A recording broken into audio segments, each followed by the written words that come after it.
Good morning, everyone. Welcome to Market Prep. I hope you're having an amazing morning. Hopefully, you guys had an incredible day yesterday.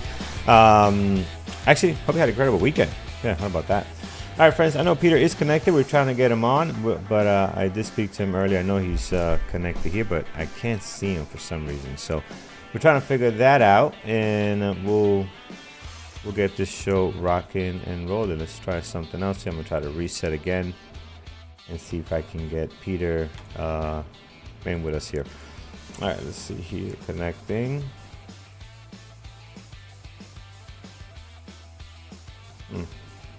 Yeah, not sure. Peter, if you can hear me, I'm gonna ask you to reconnect. But yeah, I don't see you still, man. Still cannot see Peter. All right, as we continue to work on this, friends, a quick look at our gappers list this morning. We have a ton in the green, as you can see here. So plenty of stocks looking good this morning. Again, some that don't trade very well. We saw last week many of these in play, like SBET, SONN. I saw in a couple of scanners. Not sure I found this one, but I saw it playing very well on a couple of scanners. And then we got Matter. We got more Bitcoin stuff doing very well this morning. So we'll see what's happening there. And that's pretty much it. I mean, the rest seem to be new to me. A lot of them. KVUE, and don't know what that is. UPXI. We'll figure out what's going on there. And yeah, we'll dive into many of these tickers this morning. And then gapping down, we don't have a lot, but we do have one that sticks out. It's MU. MU down 3.5. So we'll see what's driving MU down this morning.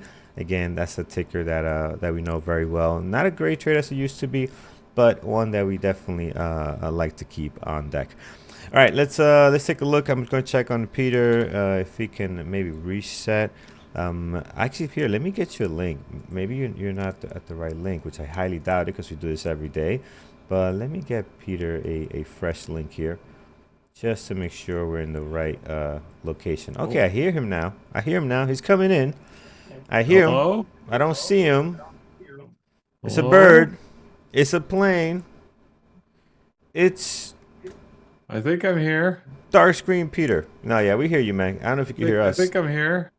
Hello? Yeah.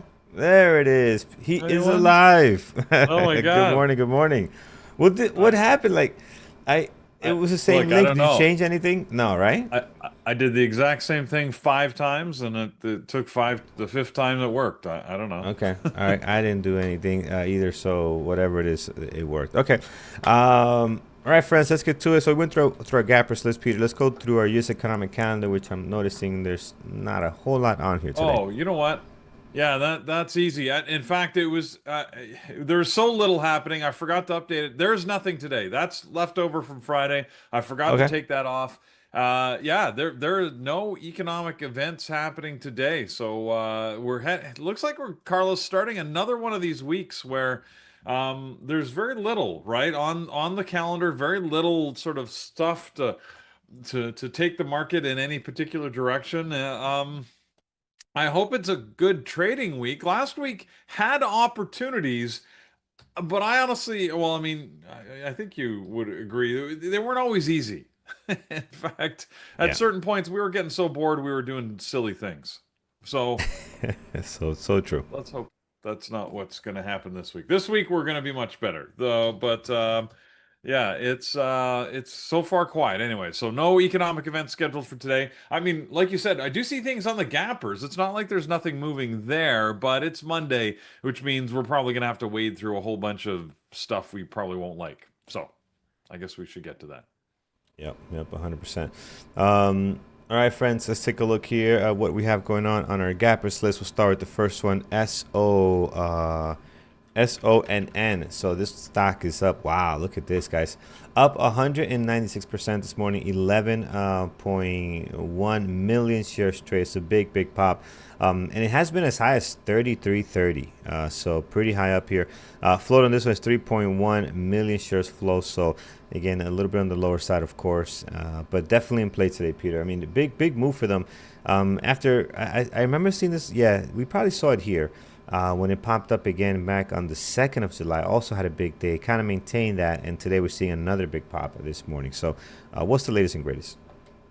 Well, it's actually moving surprisingly well for what's going on. This is a biotech, so I was immediately expecting, the usual sort of drug announcement type news, but that doesn't seem to be what's going on. Early this morning, they announced that they are. they- oh my God, Carlos! It's the other news I guess we should expect out of these. So. Buying Bitcoin? Are we doing Bitcoin? Very good. Very Oh good. Yeah. God. So the Sonnet Yes. Biotherapeutics announces that they are going to be putting 888, they didn't, that was purposely picked, $888 million into a hype cryptocurrency treasury reserve strategy. Like, all right. Is This that is a like, lot? Is that even a lot? Like Bitcoin is like a hundred and something. I mean, I don't know that I'm buying Bitcoin directly, oh, but is that a lot? What does that mean? 800 it's something for basically, Bitcoin seems slow. it's as much money as they can get their hands on. Now the thing is, remember we were talking last week, it wasn't just Bitcoin, right? So it's Bitcoin and Ethereum, and then I can't remember, there was a couple of others that people are investing in. Yeah, yeah. This is Hype, HYPE, which is a different cryptocurrency token. So they're investing in Hype very specifically. So I mean it's I, I don't even know what to make of these anymore, Carlos. This feels like, and I know this is old man. You can put my old man rant up here, but this feels like we've got the world's largest Ponzi scheme, pyramid scheme forming here, because all of these companies are getting into crypto as a treasury, right? They're basically saying we're going to buy it and invest in it on the assumption that it's going up. But like if they're the only ones buying, once all these companies have done so, then what? Like, what Yeah. do we actually do with it? There's no indication of what the business value is other than so many companies are taking available capital and putting it into crypto with the assumption, of course, that it's going to create profits at some point. So it's fascinating. I just find it fascinating. So all right, so like you said, Sonnet's up. It's up significantly. You can see big jump early this morning after that announcement. Okay.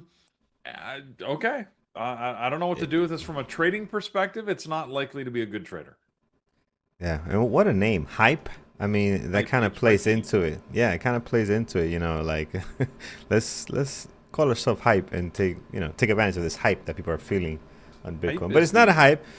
It's it's the token it's of hyperliquid layer one blockchain, yeah. according to their No, it's promo the material.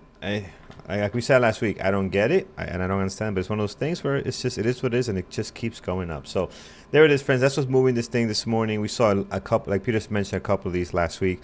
It's a low flow stock. Am I going to be trading it? Probably not. So we'll leave this one alone. We'll move on to the next one here. GLN.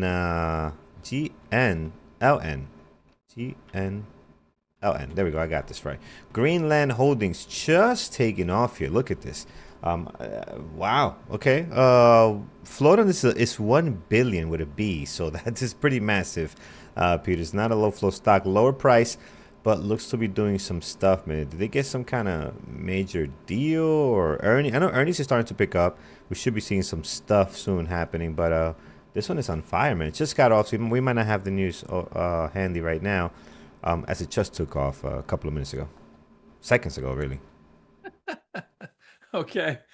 Um, they this is Green Lane, and they have announced the creation of what they're calling their B2C e-commerce digital marketing platform.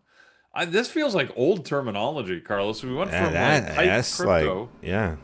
Yeah, That's old. B2C is business to consumer for anybody that's not familiar. But this is old.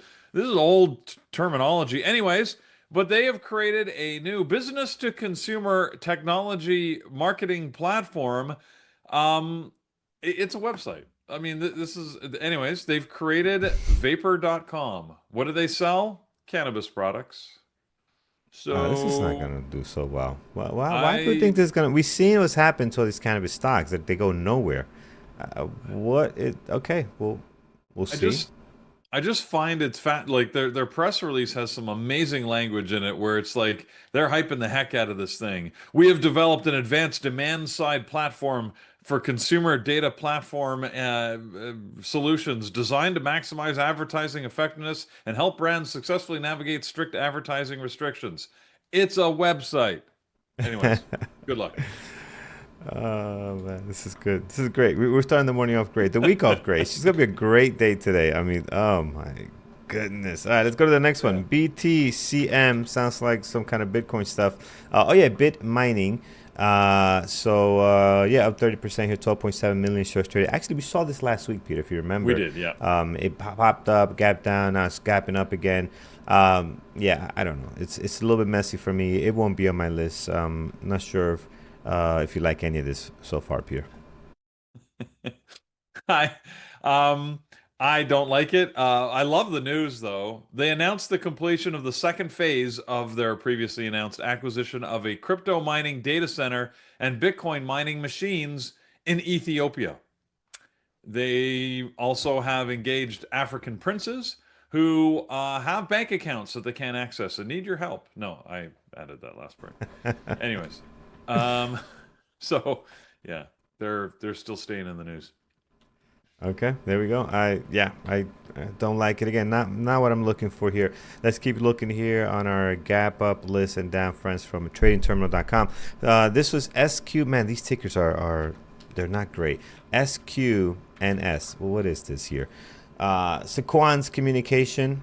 The last couple of days they moved up from $1 to 2 to about 4.5, and now they're sitting at 525. So rapidly over the last couple of days, they've been getting some moves here. Float on this thing is 24 million. Again, sitting on that lower side of things, which I'm not too fond of.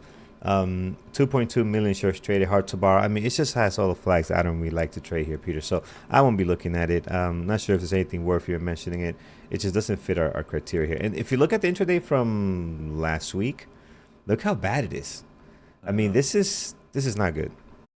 So this is a semiconductor company out of France, Carlos. But guess what they announced? I feel like a broken record here, but guys, again, Where's my Ponzi scheme. coin? It's a coin? That they bought 683 additional bitcoins and now hold 1,053 Bitcoin. So this is their. I mean, this is part of their strategy. Again, We need a you guys think Bitcoin I'm making this sign. stuff up? I'm telling you, world's largest Ponzi scheme. It's happening. Anyways. Yeah. No, that was not a sound effect, Sunday. That was an actual coin that I dropped on my desk. It almost sounded like the 50 Cent album, the big album that made him. That was a coin I dropped on the desk. There's only one coin that matters, Carlos. That's the one. Purple Which you think Trader's I'm? coin.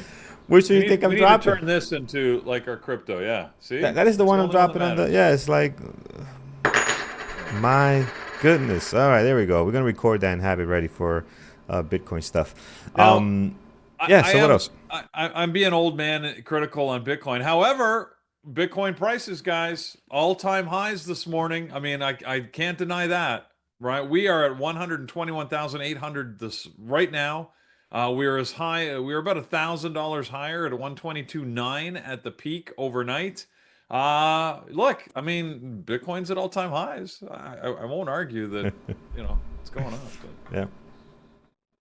I agree. Kiona is saying in the chat, it sounded exactly like the start of the 50 Cent album. Oh, yeah, it was so on point. The first one I did, it was so on point. 50 Cent's album, the Get Rich or Die Trying, which is the one that obviously sold millions, if not billions, starts like that with a coin. I guess it's dropping 50 Cent into a desk, and it sounds just like that. All right, friends. Feel that. Well, Peter, I grew up in New York, and man, Okay. when that album came out, I mean, that's all you heard. You couldn't go anywhere and not hear this album. That's how big it was in New York area. So, He was a New all right, Yorker because he had a huh? house in Connecticut. Because I Queens. actually No, actually that's toured. that's the 50 Cent that made became rich. The one that was Uh, not rich that people fell in love with, in I Queens, I from Queens. drove his I drove the property his property because Yeah, anyways because my daughter went to a university in Connecticut and his house was for sale and we were joking we should buy it and we could turn it into like a giant dorm for the entire soccer team yeah. that my daughter's on because it was like a I don't know it was like a 30 bedroom 40 bathroom like the thing was a monstrosity it was huge I don't know if it ever sold it must have but it Yeah, was yeah. massive had its own Yeah, dance floor its own it club was Tyson's house before that, right? It was Tyson's could have crib before been that. Yeah, no, it was for yeah. sure. Then he bought off of Tyson. Poor Tyson. I feel bad every time I think of Tyson. Poor guy. Took all these hits to the head and broke. Like, it's just not right, man. It's not right. It's I guess unreal. that was his job. Not the Yeah, best I part of guess, it. but getting ripped off like that is not cool. Not cool. All right. All right, let's get back to it, friends. SQNS in play looks horrible in the intraday action of the last couple of Yeah. days, so I don't think it's going to look any better today. We'll leave it alone. Let's take a look at SBET this morning. If I look at SBET, what do we have here? SBET is up 50%. 4.6 million shares traded. We saw this all last week, man. I feel like every day was on the list, Peter. Today's no different, and you can see it here since July the 2nd. It's been going up and up and up, and today doing some more of that. As far as intraday, doesn't look great, so I'm not inclined to have it on my list again. Another one that intraday, I mean, just look at it. It's just let me zoom in here so you can see it. This is Friday, and every other day it looks like this. This is not pretty at all. I don't know how you would trade this, so. I will leave this alone. Peter, your thoughts? Yeah, it doesn't look great. I mean, I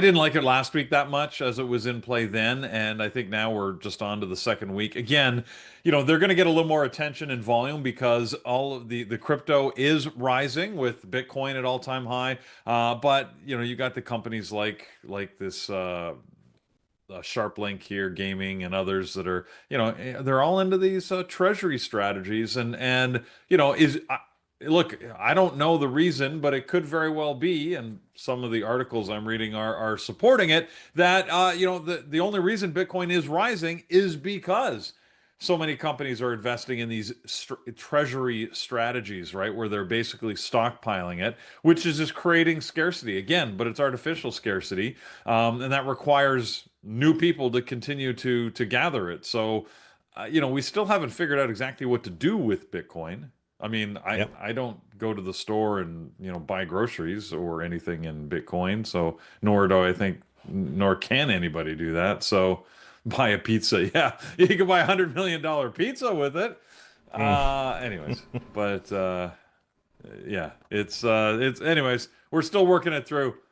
We'll see what happens. So whether you like Ethereum, Bitcoin, Solana, Hype, they're being stockpiled. So in the short Yeah. term, there's trading opportunity, I think, against those assets. I'm using that term in air quotes. But hey, like in long term, who knows? But we're traders, so I guess what does it matter, right? If you want to trade it in the short term, looks like there's some good profit opportunity. Maybe not Yep. an SBET. Yeah, SBET's again got some moves here. How well it's going to be, I'm not sure. It does look better than everything else we have looked at so far, though, right? And their intraday action again last week wasn't great, but maybe today their pre-market does look much better than what we've seen in the past, and it just keeps going up. So maybe a possible, Peter. Again, I know it's not typically something we watch, but maybe today could be a good possible. I'm gonna put SBET on the secondary list for now, just to keep an eye on it, and we'll see if there's anything else better to trade, of course.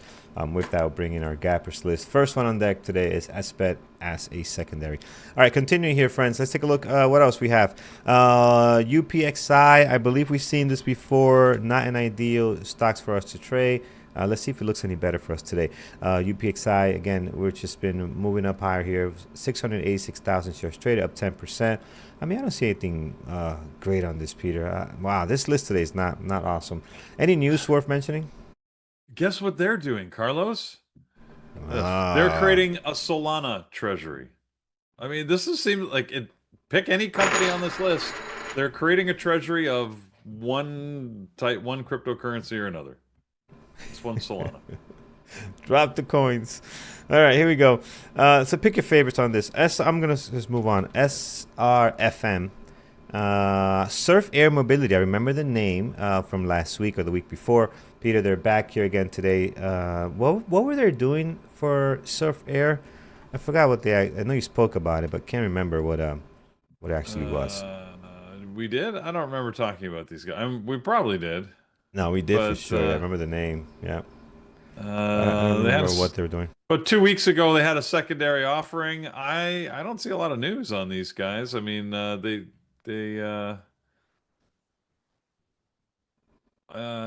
don't know, Carlos. I don't know. I'm not sure what's happening with this company, to be honest. All right, we'll leave them alone. Right now, I mean, they got a little bit of volume, not a whole lot, up 7.7. Daily looks great. Intraday action, not so much, but daily, again, a lot of these on the daily been doing pretty good, but their intraday action not looking all that hot. So we'll leave, again, we'll leave these guys alone. I don't see anything I like. Oh, yeah. You're right. What's Sorry, that? I had to go back to my notes. Yep. Last week, the news that was that Palantir was investing in them. Yeah, there it was. And we looked at their website, and they had the That was it. the nice website with the whatever planes or something, private airlines or something like that. I don't remember. Or electric planes. That's what it was. I remember we looked at their website. Yeah. That's right. Yes, I'm looking at their website again. Yes, because I was amazed the fact that they apparently claim that they have enabled 2.4 billion trips, but they're all short trips, like between 50 and 500 miles. That's still a lot, man. Yeah. I mean, you could do 15 miles, 50 times a day, probably back and forth testing, but still a lot. Speaking of airplanes, man, the first preliminary reports are out on this Air India, and the fuel switches got cut off when they took off. So that's that's what the report shows for the black boxes. What they don't know is if one of the pilots intentionally did it, or if the actual system did it. But a lot of people are leaning towards suicide. I think one of the pilots intentionally did it, because this never happens, right? So we'll see. Let's see what BA is doing. Is BA doing anything today? No, they're going up. And Peter, so funny. BA has not said anything about this. Boeing has been very quiet. And people think that they know that that's what happened, but they want Air India to kind of report it, because they don't want to get to the suicide thing. So it's crazy all the stuff that's coming out now. So, yeah, you can see Boeing bouncing right back up. They're not involved. GE, same thing. Their engine's not the issue. Looks like this might have been some suicide, man. So, sucks. All right, let's take a look here. Going back to our gappers list. All right, we have Mara. I mean, it's all Bitcoin. It's all coins, Bitcoins, 50-cent coins. I mean, it's Peter. This is just. Talk to me, man. What do you want to do here? What are you watching today off this Bitcoin list? I already given you my old man rant on this. So look, I mean, I don't know what to do about any of these. I know what I'm going to do. I'm going to ignore them. Because there is always good trading on some of the old standbys, and that's what I'm going to watch. These Bitcoin treasury plays, I mean, the problem with trading the stocks is you're trading a stock, which in turn is creating a treasury of a specific coin. So I think if you really wanted to trade this sector, you're probably better off trading the underlying commodity that they're all investing in, which is causing the rise, unless you get some very specific momentum. Like last week, we had a couple that were just moving like crazy. And if they can do that during market hours, then you might get a trading opportunity. But Carlos, most of what we saw, if you remember, most of the moves happened pre-market, and by the time the opening bell rang, they were very disappointing, right? Very little happened, if anything. So honestly, I think for the most part, all of these, feel free if you want, treat them like low floats, treat them as high risk. And be very careful. For myself, on a gap up list, I mean, Tesla's gapping up. Why not look at Tesla or PLTR? They're good. Nvidia, they're all gapping up this morning. So good old standbys. By the way, Nvidia, the only semiconductor stock I'm looking at that's green here this morning for whatever reason. But yeah, I saw MU earlier on the gap down list. I'm not sure. No, they're not here no more. They are here. MU's on the gap down list today, so we can hop over to that. But I agree with you, man. A lot of these I'm not a big fan. Like Mara, I used to like quite a bit. It trades so bad now. Like it barely moves. I was watching it on Friday. and Thursday, and it moved like to get 10 cents out of this, man. It's a miracle on water. So I'm not sure I'm gonna be watching that. MSTR. What do we have here? 2.8 million shares traded. This one can move a lot actually. 820,000 shares traded, but it it's it's risky. It's very very risky. So you got to be careful. So maybe I'll watch that one. I'll watch MSTR. If I'm gonna watch something Bitcoin, and if something looks great, guys, let me know. But even coin, like a lot of these, we've been watching closely. They have not been looking all that good. Coin, on the other hand, they got a lot of other stuff going on, which is driving them this morning. And this is actually more transactions for them, so it's good news. They look good on the daily. The intraday hasn't been that great, but their daily looks awesome. So maybe today, given that it's a crypto week, I saw a comment where somebody says, week of July 14 is crypto week. Is this true? Crypto week? If that's the case, yeah, Crypto doesn't need their own week. What are you talking about? yeah, Anyway, I think right. coin is actually well positioned with all of these companies creating these treasuries like we were talking about. It's creating more interest in crypto in general. And if that creates trading activity, it doesn't really matter if the stock's going up or down. That's good for a company like Coinbase, right? Because it can help just drive their business volumes and the focus and interest on what they do. So yeah, I think coin Yeah. might be worth watching, Carlos. Not specifically because of the rise of price of the underlying, cryptocurrencies, but just because of, business activity. Yeah, 100%. I mean, they're like the house, right? Of this Yeah. casino here. They're like the house that they're gonna make money off transactions. So they're in a really good spot. The more hype, the better. The more transactions they get. So I like Coin. I'm actually gonna move them up to a second, to a primary list. MSTR in the secondary, and let's see if Coin can give us some opportunities. Their day looks really good today. Decent value, up 1.5. Let's see what we can get out of it. All right, that's our gap up, Peter. Anything else you like before we get to our gap down today? No, I think that was it for the gap up. Yeah, so Maris Arvo is less these days. Yeah, it is, right? So I got a comment here from one of our members, Ivo, in chat. It's less than 65 days for the past 100 days. 100%. I think Mara has really changed the way it trades. I mean, it's really bad compared to what it used to be. You actually got a lot of great moves out of the stock. You're not seeing that anymore. Yeah, they come down quite a bit. All right, gapping down. We don't have many, but we have a couple on here. I want to get to MU in a second. That's probably the big one, and I want to see what's going on there. UMAC Unusual Machines is turning around here. They're down 18%, 2 million shares traded. It's like they went up on Friday and then down on Monday. So high for the weekend and back to reality today. So I don't understand, Peter. What's taking place here? UMAC. Yes, indeed. Sorry, I was just looking at crypto and the Trump coin history. Anyways, unusual machines. Yeah, we've looked at this many times in the past here.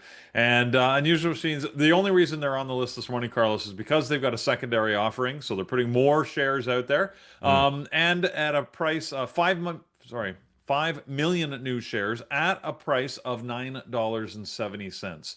Not a surprise that the price of the stock is where it is. It usually sort of moves close to the price of the secondary, and that's exactly what's happening. So 970 for 5 million shares is what's happening. Yeah, and that catalyst is not ideal. Usually does No. not trade very well, so I'm just gonna definitely leave this one alone. Let's take a look at MU. So MU is here, looks earnish like. But I don't know if they're reporting earnings, but this morning 6:30 a.m. big drop, and we're down 3.71 million shares traded. Peter, what's causing this drop on MU today? Yeah, MU is interesting that it's jumping up. There is there was only good news. Well, I mean, there was some good news on MU, so I'm surprised to see it down as much as it is. I think it's the largest gapping semiconductor. I'm just going through my list of semiconductors to make sure this is true, at least from the major ones that I'm watching, and it is by a good margin. It's down a lot more than the others. Now, that being said, on Friday they did announce that they were actually raising their guidance, so that should have been good news. There is some concern over their positioning in the market, but they've been bullish about their opportunities. They actually had some analysts, two different analyst reports that didn't change but reiterated their stance on MU. One at an outperform level, the other one at a neutral. So difference of opinion here on what MU is going to do. The real question for me is really why is it dropping? I really don't know. Like I don't see bad news to support the drop on MU. If any of you guys know out there, help me out because I'm a little bit of a loss, but you just never know. I mean, blah blah blah blah blah blah. I mean, yeah, so there's all sorts of random articles here. Unfortunately, Carlos, here's the problem. When I keep trying to call up these articles, my Yeah. translate engine is not working. So there's this fascinating article that I'm not sharing a screen. Sorry.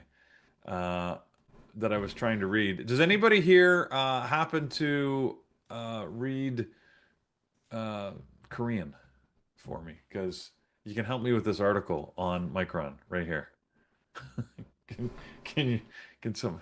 I'm not sure if you can share my screen, Carlos, but can Yeah, you? we got it. Yeah, It's up. yeah. Can somebody read that for me? I'm a little bit at a loss, and my translate engines don't seem to be translating this. So maybe I shouldn't Yeah. put that on the screen. I don't know what it's You don't know saying. what you're Maybe I'm saying just there, trying man. to. This could be I have no idea. such an issue for us. Yeah, that could be a Who problem. knows what the heck we're supporting by bringing this up? Yeah. All right, there we go. All right, friends. Yeah. So yeah, I don't know here, man. Do you like it, MU? Are you gonna have it on your list today?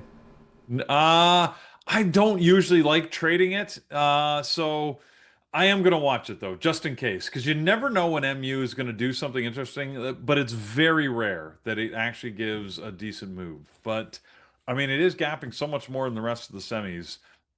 I will watch it. Yes. Yeah, yeah, I'm gonna put it on here. So I mean, we don't have a lot to look at, so I'm even gonna put it on the main list today. Why not? And then I'm gonna just right away put in Nvidia. Of course, we'll be watching the king of all stocks here, Nvidia, and see what's going on there. And where my screen go? There it is. And yeah, so let's go back to our gappers. Let's finish this one off. SoundHound and BBAI is next. Let's take a look at SoundHound first and see what's driving our good buddy, or not a good buddy, but our stock this morning, SoundHound, and actually they're dropping 3.5, 1.2 million shares traded over the last couple of days. Went up to 1350, now back down to 11. Just kind of going back to the area where they seem to hang out at between that 950 and 11. So again, pre-market doesn't look great. You do have volume, but the pre-market activity is it's not attractive at all. So I probably won't be watching it. I mean, it is in play. I like the volume. I don't know if there's anything else that we can pull off of this ticker when it comes to actual trading, Peter. Yeah, I mean, they did get a downgrade. Sandler Piper, one of the analyst firms, did downgrade the stock this morning. So never good news when you get downgraded. But Piper Sandler, sorry, I got that backwards. Anyways, Carlos hasn't been a good trader for a while. I probably wouldn't be spending too much time watching it. Yeah, 100%. Ebenezer has been with us 7+ years. Says MU was original, a good buddy. Yeah, It was. MU.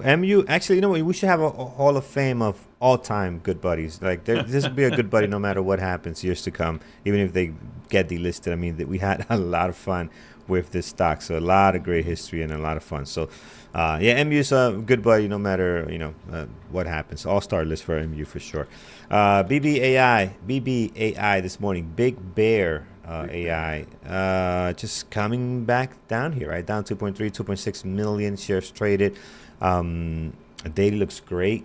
Peter, are we in on this today? I mean, we seem to be seeing a general trend of downward movement on a lot of these AI related stocks here this morning. No particular reason. I mean, again, there seem to be a couple of downgrades out there. You never know where the sentiment's going to lie. Today, the sentiment seems to be all on crypto, right, and not on AI. But quantum's doing okay. Quantum's are. I mean, Yep. not doing much, but it's okay. So yeah, Carlos, I don't have any particular, belief that Big Bear is going to have an awesome day today. If you enjoy the stock, if you like watching it, I mean, it does get movement on certain days, but I always look at it pre-market. Like you could look at it right now pre-market, Carlos. Zoom in on a 1 minute chart if you could. Like these are the charts that always make me nervous, right? I call this the Yeah. barcode trading. When you see, these things move within a 1 penny range, you can tell it's barcodes, and that immediate. If it's doing that pre-market, then I probably don't want to be in it once the opening bell rings. So, yeah. Yeah.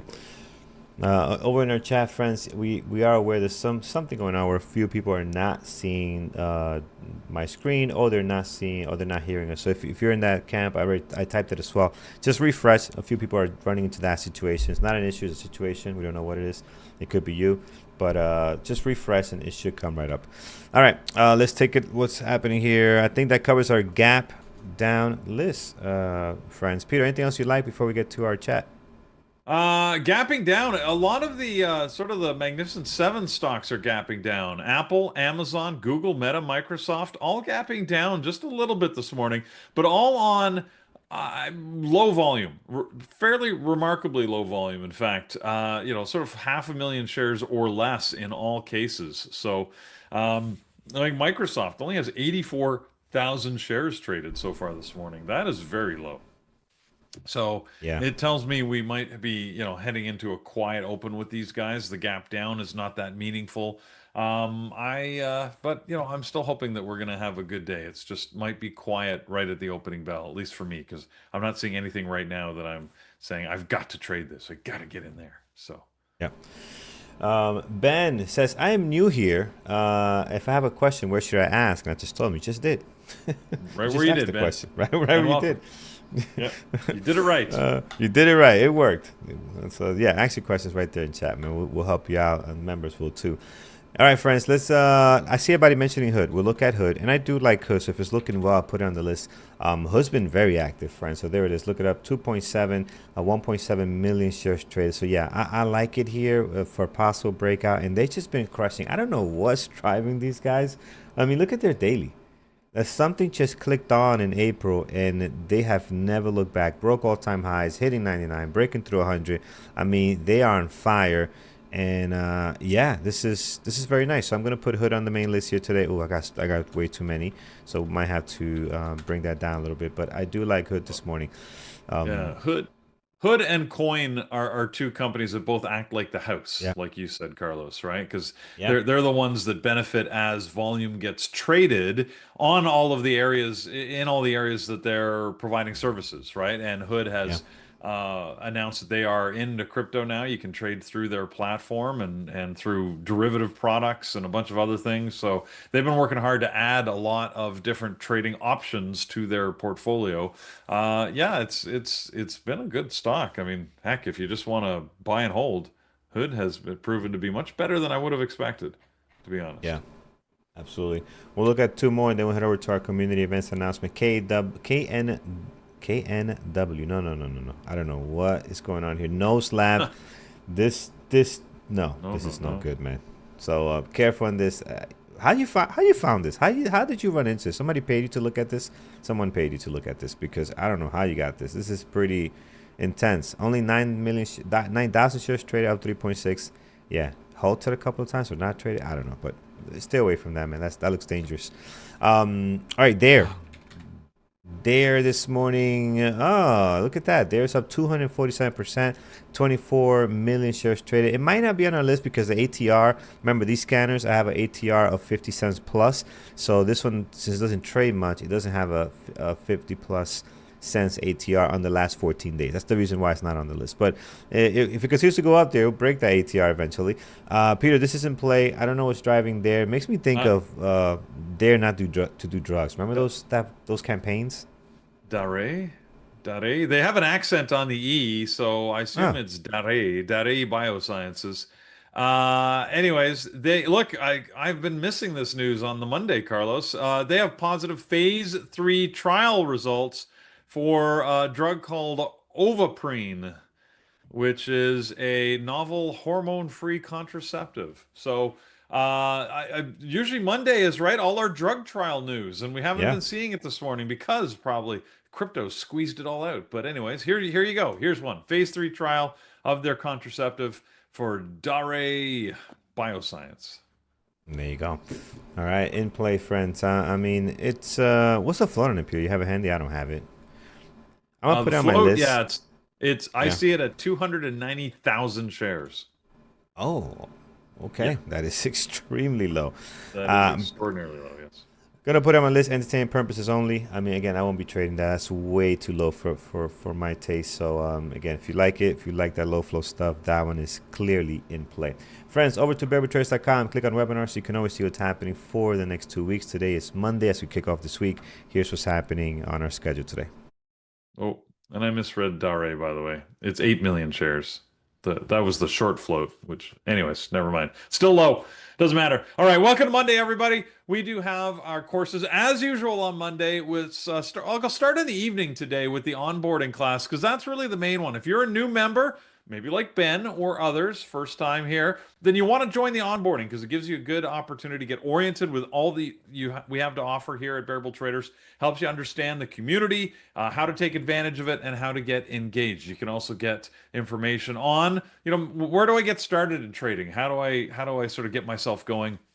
How do I put a plan together? All of that and more can be covered through questions and the interactive nature of that session. So join. It's at 8 o'clock every Monday evening in the onboarding room. Carlos leads that. It's well worth attending. So please, if you're at any membership level, you can attend that. Over the day today, midday, we do have 2 other sessions that are happening. Now, these are for our elite members in the webinar room. We've got our live trading session that happens with Avi, and then we've got our bookmap trading session. Now, that used to be in the onboarding room. Have we moved that with Nathan? Now that I thought it was. Anyways, yeah, sure. It's in the webinar room, so I'll take it at its word. So either way. Anyways, the bookmap session should be happening. Bookmap, by the way, it's just one of the tools that many of our members use. It's a great way to visualize volume in the market. And if you're interested in understanding more or getting some help on how to maximize your use of that tool, then attend. Nathan will help you through that and go through trades and information and take a look at some live charts and data for you. So there you go. That's at 11 with Avi, 12 with Nathan, and then 8 o'clock, like I was mentioning, with Carlos in the onboarder room for all members. If you want to join us here, you got to go to bearbulltraders.com and you can get the information on our membership options. Carlos, I still see our 4th of July sale. Now, Andrew's back. If you're listening, Andrew, you're back in the office. Are we still doing the sale today? Are we cutting it off? I don't know. Don't ask him. Just let people go to the link I first. gotta act quick. I mean, Don't it mention still it no says more. it right there. So you better click the button fast because now that I've just reminded Andrew, it could very well go away. So anyways, either way, then you want to jump in there with the intro right through the Elite Annual offer. Of course, the Elite Annual being the most cost-effective and a great deal. So consider it. bearbulltraders.com is the place to go. All right, let's set some levels, Carlos. We're running a little bit behind, but not too bad. We're going to get to some live trading. Andrew, I think, is back. As far as I know, I saw him in the room. He is like live here, but I assume he's live in Vancouver, where he's trading from the beautiful scenery of his apartment. We'll find out when he turns his camera on. Yeah, absolutely, friends. Yeah, we'll get to that in a minute. All right, excellent. Let's take a look at some levels here. We'll start with our good buddy Tesla. So Tesla here stuck between the highs and lows of the last 2 trading days. Actually, above the highs and lows of the last 2 trading days. Looking to break out, actually. So right in here, you can see towards the bottom, I mean, there's so many levels. 1, 2, 3, 4, all made up of your highs and lows, previous day close. So I'm going to go ahead and mark down the high of the pre-market, which is going to be at 317.81. I hope Brian is feeling better, man. I just thought about that. It just popped into my head. I hope he's man. He was rough last week, man. I hope he's doing good. So his voice was, yeah. I'm looking forward to seeing him feeling better there. All right, above that, it's just random thoughts just came there. Well, not too random. 324.77 is the next level here on the daily, and if we move to the left, we can see some other levels. We're gonna have 332.19. Good level towards the top there, and again, Tesla looks really good. I like what I'm seeing here. Good volume. We've seen better, but this is good volume either way for our good buddy Tesla. Heading over to the next one is going to be PLTR, another one that, again, I gotta keep an eye on this stock. It always ends up trading very well, and I end up missing moves. So I just gotta get focused. It's gotta be front and center for me at the start of the day here. 143.07 is a good level on the daily. Pre-market high, pre-market low 141. We'll slam one there, and if you look at this picture, I mean, you're stuck between the highs and lows of the last 2 trading days right on here. You're pretty much set. Do not need to add anything else. Again, PLTR is one of my probably one of my favorite stocks to trade most recently. Here's Coin. Coin looks good on the daily. Also stuck between the highs and lows of the last 2 trading days. You do see the low and high of the pre-market are just slightly within the highs and lows of the last trading day, right? So I'm just going to mark those there. 394.89 towards the bottom, 390 exactly. Let's see if this thing can keep on going. I believe we are sitting at all-time highs, unless this is the one that had that. Yeah, this is the one that had the weird IPO day at 429. Yeah, that's there. But for the most part, we have not had any history besides that one initial day above the price that we see in the last couple of days. So 52-week high for sure. Next on here, we do have MU. So MU also towards the top, plenty of levels, highs and lows. Had a great area here, which just kind of got stuck in. We're losing this support level now, so that could be interesting. Next support level we see on the daily is going to be this 119. And below that, we do have a couple of more days. 119, if I could market, there we go. We have 118.08. Low of the pre-market over at 119.55. We'll mark that as well. But for the most part, the big levels are coming up here where we have some big support that took us back into this range we were trading. So looking forward to that on MU. Great volume today. Again, normally they don't trade all that well, but I will be watching them today. I also will be watching NVIDIA. If we look at NVIDIA here, NVIDIA just hanging out at their all-time high levels here, just slightly below that. High of the pre-market 166 this morning, so we'll put a level there. And then towards the bottom, we do have the low of the pre-market over at 164.04. Once you do that, you're set with NVIDIA. I mean, highs and lows for the last 2 trading days, all-time highs towards the top, and I don't see the stock falling off from its all-time highs here. So we'll see what takes place. Last but not least is going to be Hood. It's been just amazing on this daily. You can see here how well they've been trading. They are also, again, just confirmed because we got these IPO. They see Hood did the same thing. IPO shot up all the way to 85. But we are well past that, so we are sitting all-time highs on Hood. Again, these Hood, Coin, these transactional companies, the house of the Bitcoin stuff, they're making money. They're doing very, very well here with all this hype. So not much you can go on above all-time highs. Nothing else to see up there. Towards the bottom, highs and lows for the last 2 trading days. You do not need to add anything else. Hood looks very good the way it is. So it's all set to trade for us today, friends. All right, Peter, tell us what our team is watching. And I see Andrew, Brian getting ready to go live in a second here. What does the team have on deck today? All right, we'll start with Lenny, as we often do. He's going to be watching Micron, Nvidia, Tesla, Affirm, and Robinhood. Thor is actually going to be watching a couple of stocks. So he's watching Apple, AMD, and Google, plus a number of the futures contracts. Jared is going to be watching MSTR, Coin, and my goodness, RCAT and NEGG, 2 things we didn't even look at. So there you go, something unique for him. Mike is going to be watching Tesla, AMD, and of course the scanners. Megan is going to be watching Tesla, MSTR, and Coin. Andrew saying crypto is on the move. He is absolutely correct on that front. And as a result, he is going to be watching Hood, MSTR, Coin, Nvidia, Tesla, and NBIS. Eamon, nothing much today. He's got nothing on his target list. Brendan is going to be watching Tesla, Nvidia, AMD, Mara, and MSTR.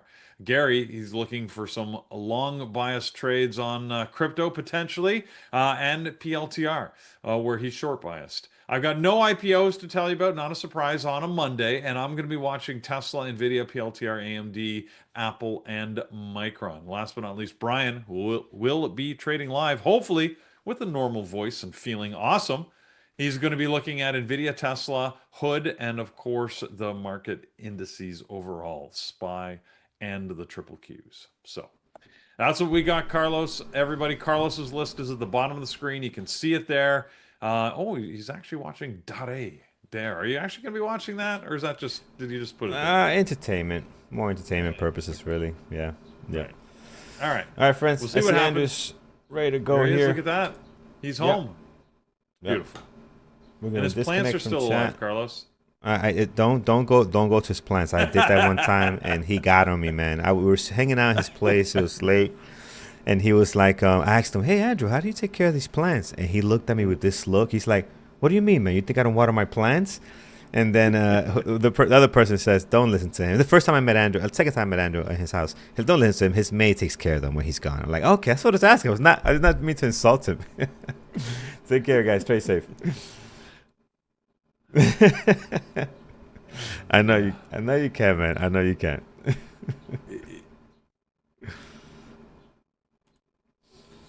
All right, here we go. We're gonna. And Andrew does have this great way, Carlos, of just deadpanning you and It like was making you feel bad for like, holy smoke. you're asking an innocent question. You That weren't was trying to very insult innocent. anybody, He did and not he like just that. no, he just stares you down. Nah, What but are you he was, saying? yeah, what are you Come on. saying? Okay. I'm not saying anything, man. I'm just asking a question, making I can take care conversation. of my plants. And I Uh, got a few plants. You know, I know how they are, man. When if you leave them for a couple of weeks without watering, oh, they're done. Some of them are more resistant. I got one in my office. That thing, I forget to water for months, and yeah, not months, but I weeks, and it's still going. Like it's still doing pretty good. So I got one right here, Carlos. Look, I got one right here that I forget. Let's see. Does it go on the camera? There. See, there's my one yeah, little I saw it. plant Yep, in the yep. office. And same thing. This thing, like, it could pretty much die, and then I'm like, oh crap, I better water it. You put some water in, and then it It's good to go. reappears like that. Yeah. Uh, exactly, Chloe. Yeah, don't dare touch or talk about his plants. All right, friends. Excuse me, not 5 minutes. 30 seconds to the 30 market open seconds. here, and Yeah. we are ready to rock and roll. Let's get our screens ready.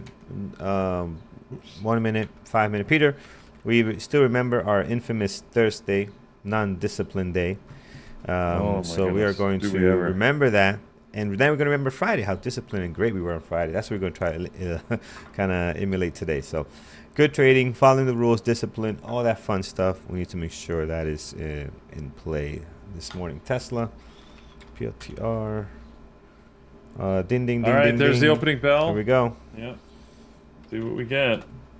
Just the screen's going to come up in a second, guys. I'm just typing out my list, my final list here. Tesla's dropping right at the open here. See how long that lasts.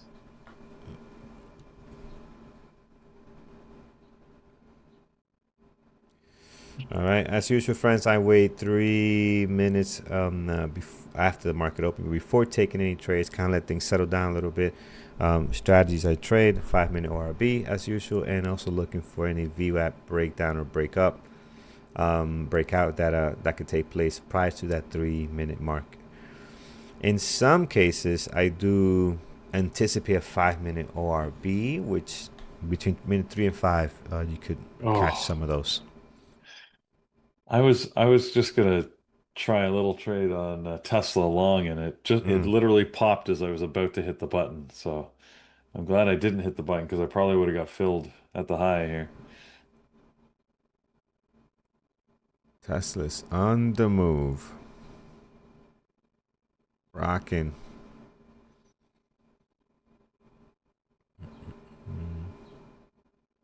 Oh, it's up through 320. Dang it. Yeah. Yep. Wow. Really just broke through that pre-market high at 317.79. What is the next level on Tesla? I'm just gonna go look at a daily here. I have 324.77. That's the next big level. There's a few in between there, like you might see some around 321.68. There might be an area, but that 324 is the big level. Wow. It's moving.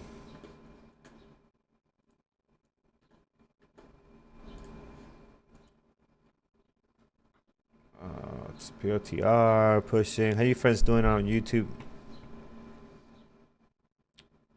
Good luck to you as well.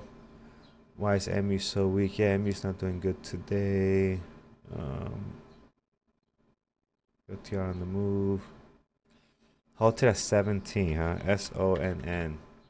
Yeah, got halted on the way up. That's a good halt. And that might continue. Look at that, Carlos. Apparently, I should have just jumped in on Tesla. Hit 321. Yeah. Yep. What's the rule? What should I have done? Take the dim trade. Yeah. There it is. There it is. There it is. Yeah. All right. Nice. There's a we learned last week how to distinguish between taking the damn trade and taking the dumb trade. That's a very different thing. Don't take the dumb trade. Yeah, very different. Very different. We just got bored. We're sitting there for like almost 25 minutes doing nothing. Yeah. And We did. you can't let that happen. All right, POTR pulling back. Do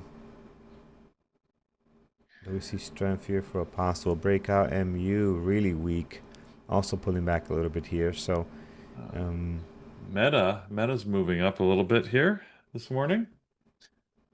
And MSTR that I know a lot of people were watching. I read it off a bunch of watch lists. It's going up this morning. POTR could be putting in a good bounce here, but we didn't get a good enough pullback to the VWAP. I don't like to jump in here because it's just so extended. We still get a good break, but I like that bounce off the VF for that good risk to reward, kind of more confirmation that we are actually going to go up. But man, I don't think it's going to do it. I think it just wants to go. Everything is bought back up. Every pull down is bought back up.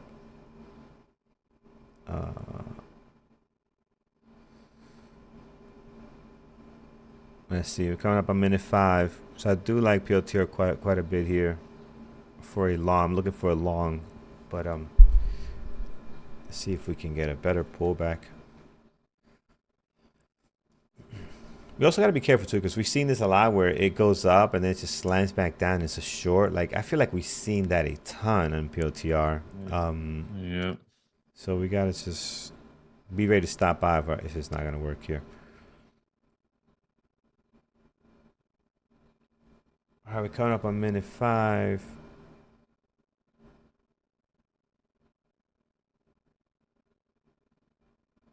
Let's see. Here it is, minute 5.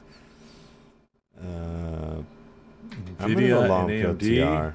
Actually, yeah. Nvidia, AMD, and MU all dropping off the open here today. Yeah. Gonna go long PLTR. I don't think we're gonna get a big pullback. I'm like, my chance would have been here, 143.1, 143 on 143.80, 144. Let's see if we can get long. Stop loss still has to be below VWAP though, right? We can't put it up here. Have you already entered? Oh, you've already entered. I'm in. Yeah, I'm in. Just look at the market overall. It's looking a little weak. I see it dropping there too.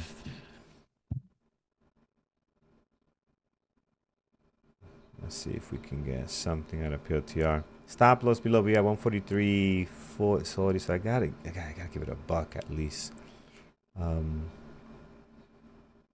Not as much as I wanted to risk, but that anything above that, you're gonna get stopped by. Probably doesn't make sense. So we'll see. We'll see if the 5-minute RB is gonna play out today. What else, friends? What else we have here?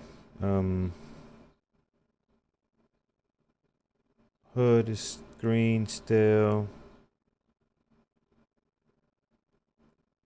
Hood, Nvidia, MU. Alright, watching PLTRs. Playing nice now, trying to at least. Let's see if we can break 145. Coin choppy right now. Hood. Alright, tapping at 145. Would love to get 1R on this for the first partial. Would be nice. 145.20. But I don't want to be, again, I feel like when I do that, I feel like I'm being greedy every time I do that. Like, oh, let's wait for 1R. I do.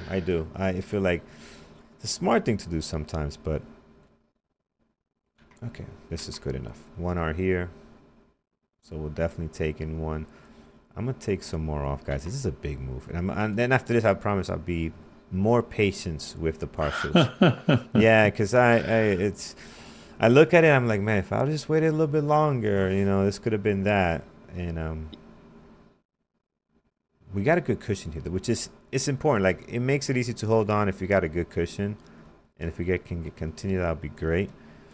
The challenge with PLTR that it can drop. It could be a 144 in a matter of seconds, right? And that's the issue with these stocks that move well at the market open. All of them, Meta, Nvidia, Tesla. As fast as they go up, as fast as they can come down. So PLTR. I thought you were chasing PLTR with that entry, Carlos. It felt like a chase, man. So bad. I'm with you. It felt like a chase because I usually want to get close to the VWAP entry. And when I look at this 5-minute, I'm like, man, I am so chasing this right now. So it did feel like that. So We'll see. We'll see if it can get to a nice trend here. Hopefully holding the 9 will be nice. That's worked out so far. Yeah.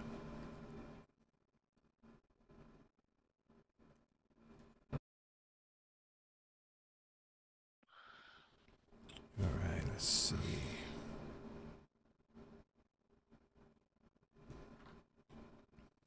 Let's go, PLTR. Treat us nice. Mara is on the run. Yeah, I saw Mara. I saw Mara here doing some stuff. Yeah. Oh man, look at that. See, this is a nicer pullback on for the 5 minute. Much nicer on Mara. Yeah, that's definitely running. Wow. Anybody trade Mara, guys? I did I have Mara on my list? Yeah, it's on here. I did not. No, I took Mara off. No. I have Coin and Hood. Never mind. Okay. POTR pulling back on us a bit here. Hoping that it can hold and head back to 145. 670, which is the high of the day. So here it is. Good. Let's get going. Wow. Gonna add Mara to my list here. Man, see, I was making fun of Mara today, and Mara is saying, "Hold my beer, hold my beer." There, hold my beer. This is the old Mara that we're used to seeing, guys. As POTR is doing its thing. Let's go. Looks good here. Other traders will be adding right here. I Tesla. can't add. Tesla up and down.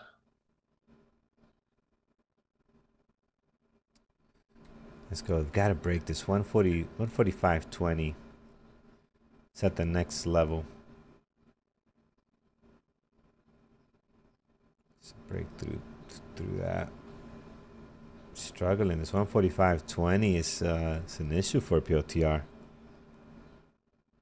It's not good if we can break through that.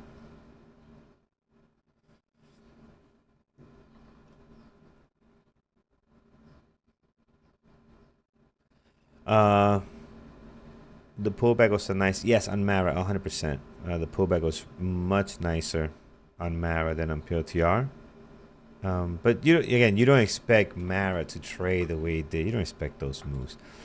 All right, so here is POTR. My entry is close to the VWAP, so I might give it a little bit of room to see if the VWAP becomes support. But the way this thing is selling off here doesn't look great on the 5 minute either. So we gotta start making our way up here, and let's see if we don't break this 145. What is this one? What level is this? High of the day. What? Let's see. This High is of the day. It's R5 level. R5. Wow, okay, and this also is touched right yeah. This is the highs for Thursday. This one specifically right on here. The high for Thursday as well. So we got plenty of stuff there. Right yeah. There. 45. Let's see if it has the juice. Oh yes, come on. Come on, baby. Like I'm in the track. Come on. We gotta get a name for this horse. Come on, ask, Sunshine. Horse track or dog track? No, horse track. Sunshine. Horse track. Sunshine something. Because POTR is batteries, right? What's POTR's batteries? PLTR, what they sell? Yeah, what they make. They do AI and data management for military and government applications as well as yes. business.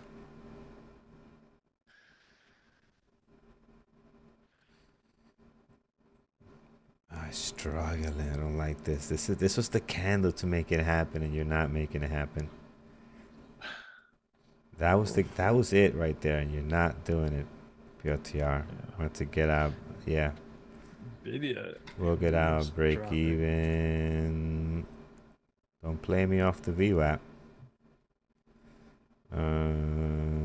Level 2 is not giving me no information. Yeah, I don't like that candle. That's not good. All right, so we're out slightly below break even. Small green. This had the potential, but Didn't do it. All right. Coin. Wow, coin became a mess. There's nothing there to see. Tesla, friends. Man, you're talking about this Tesla. This is it's a big drop. See, Tesla can give you like $5, $6, $7 in a morning session. It's wild, wild, Tesla wild. up and down. Really aggressive move there. A couple of Yeah. things were really messy. You mentioned coin, really messy this morning. CRCL, another one that you can often watch, also messy this morning. CRCL. Yeah, yep, I see that. Not clean. Trying to do something now. Looks like it wants to break out towards the high of the day. Just trying to get Looks like something it. going, but yeah, not See great. if it can. What was my strategy on POTR? 5-minute ORB breakout. So if you look at, you could see it more clear in the 5-minute. But I do like the pullback. It's important. We didn't get a great pullback.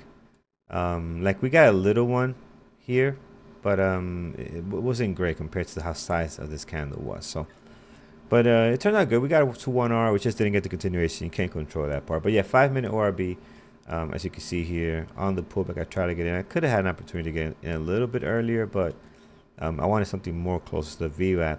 Because usually what happens is you get this pullback and then sometimes it goes again, but didn't get that great entry. Now Mara, on the other hand, Mara's pullback was nicer, much nicer. See that deep cut there on the 1 minute? That's nice, so that would have been much better.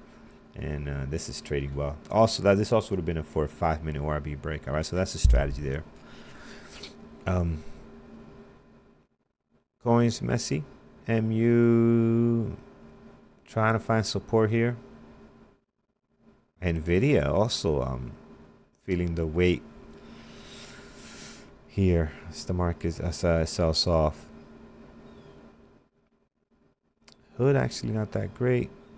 Mara's the one, man. Mara's gonna keep going. Looks like Mara's got the volume. 16 million already in this morning session. Only 15 minutes in. Level 2 looks positive. Yeah, this is gonna break.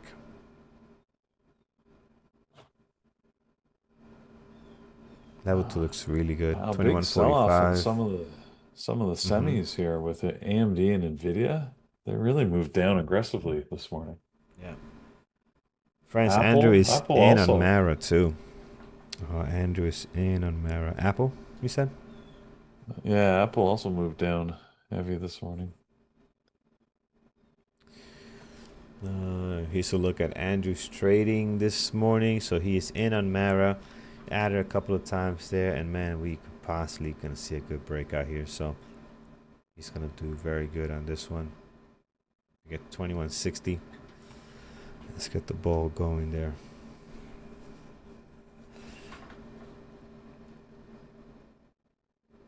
Friends, if you haven't done so on YouTube, hit that thumbs up. Our goal is 400. Once we get to the 400, we're extremely happy and satisfied with that. I think that's a good, respectable, and not too greedy number, right? For 400. Always want more, but I think 400 we're happy.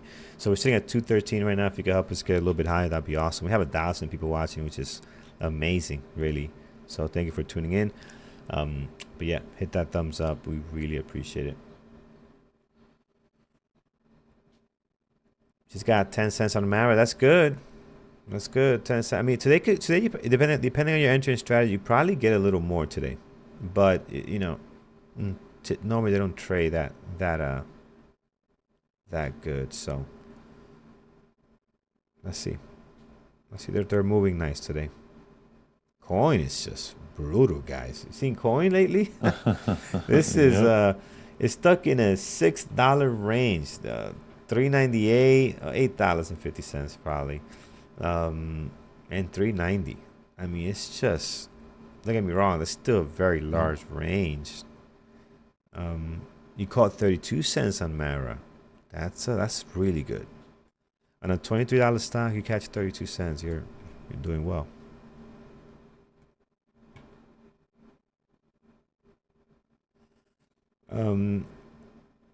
Mara, you piece of garbage. Struggling.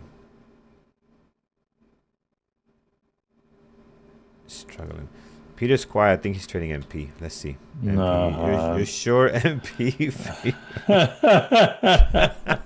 Never again, Carlos. Never again. Peter has this other word in a couple of minutes. He's like, yeah, yeah. I'm like, Yeah. What is Peter doing? I'm trying to find something to trade. I mean, we're gonna bring up your screen. Hold on a second. Let's see. Let's look at Peter's screen. What do he got going on here? I'm not trading anything. Look, I don't see no triangles. When I got the normal screen going, you could tell I'm not going crazy. Monitoring. I'm not in anything. Monitoring. Yep. Very good. Very good. All right. Nice morning so far. You guys make out on something? There was some really good moves. Like Nvidia was great. MU was decent at the market open. Had a little sloppy now. Coin was nasty. POTR. Oh, POTR. I knew it, man. This is why your entry on POTR has to be good, because it does this pullback thing. And I don't want to get in here. Can I get in here? I don't know, man. POTR, it has that I'm gonna go to 148 today feeling. Man, I knew it too. Like, I should wait. It's gonna come to the VWAP. It's gonna pull back, and then it's gonna hold that support. It does this a lot. That's why I'm saying that. And again, I should have just probably held to my original stop and would have been in this. I don't know. It is what it is. But it's going. It's going. Oh, come on, man.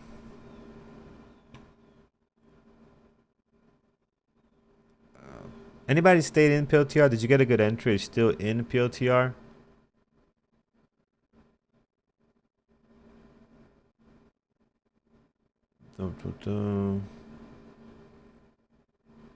I'm in from VWAP. See, that's the entry. Yeah, VWAP is good. That's the entry. Very nice. George. SMCI looking good. We'll take a look at it in a second. Andrew's parceling on Mara. So he's getting the break up. I'm glad it bounced there. It looked like it was struggling, but it held on to the 9. Back up. Struggling with this 2140. And PLTR trying to break high of the day. This is painful. This is the trade of the week for me. Well, the trade of it's the first trade of the week. That would have been so good. Yeah, I don't think you're suffering that much, Carlos. It did hold the VWAP. I mean, there was definitely an opportunity for re-entry for you on that. Yeah. You don't typically do that, though. You don't usually. Do you get out of trades and then back in? Unless the strategy, I don't do it a lot, man. I feel like. But that was. I mean, that would fit your strategy, wouldn't it? It would. It would off the VWAP here. Yeah. It would have. It would have. But normally don't do it, man. Andrew is in PLTR. He's partialing in right here towards the high, so very nice. He got in for a 5-minute ORB. Looks like as well, but he was more disciplined. He did help. He held the VWAP, which is what I should have done. I'm upset because I should have done this. I should have held the VWAP. You know, this is what you expect. We talk about this, right? You expect it to come back to VWAP, hold the VWAP, and then expect it to bounce. And Andrew held that there. So if it loses the VWAP, it's when I should stop out, and that's what I should have done. So, not mad, just saying. I could have made some coin here, Peter. Yeah. There you go. Okay, I'll do the same thing. Oh, man. Yes. All right, this is gonna 146. It's going. All right. MU, nothing happening. Nvidia, Hood didn't do much either. Pretty stuck right now.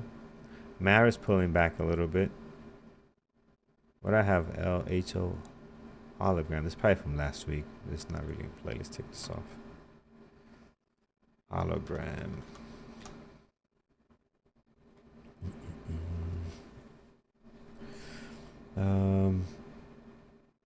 All right, we'll wait for setups here. Oh, KLB over 40. What's the play, right? What's the strategy? Like here, it'll be tough to join. Did have a nice VWAP breakout. Yeah. Yeah, this is doing good. Wolf on a pullback. So you guys are watching here. To go long again. I don't like the trading. This price is tough too, man. This 150, this lower price stocks, I'm not a big fan. The price actually is just a little bit different than what I'm used to, so I'm not a big fan on that. Oh, Andrew is adding to PLTR. My goodness. Oh, I'm not gonna look at his screen no more. How do I turn him off? I just can't look at this. He's adding. His ad was perfect right here. Right there. He just added. Awesome trade. No, I don't want to get in. I don't have a strategy, right? So I don't just want to just get in just to get in. If I would have saw it down here, I stopped looking at it. Maybe I would have got it back in, but not here. Here I'm chasing it. I'm just emotional. Not a good trade. We saw what happened last week when we did that. So exactly. We ain't gonna do that today. Trying to learn from our lessons. Oh yeah, yeah.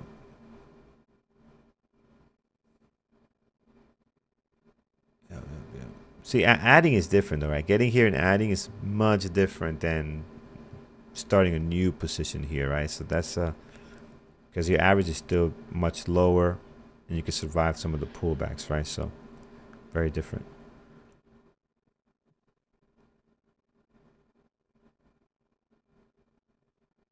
I'm gonna stop looking at PLTR because I think it's gonna keep going. Let's just look at something else. Tesla did a weird pop and drop and now sideways.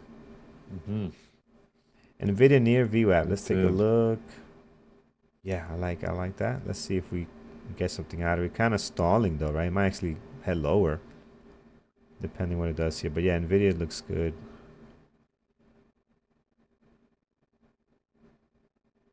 Hood failed the VWAP breakout. Touched it, came right back down. Mara is selling down, but it's selling down like very slow. This might end up finding support, like you don't have no big drops yet, so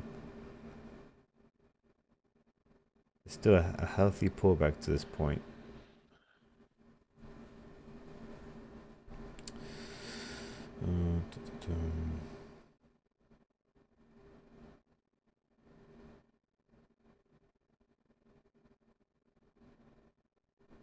See here.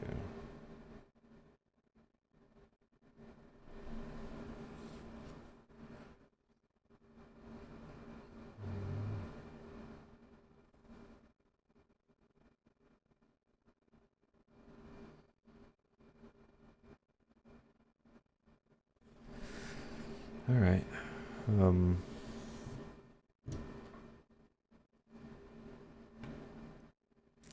Let's see. Well, Nvidia. Good morning, Mastermind. Welcome. Romeo went long.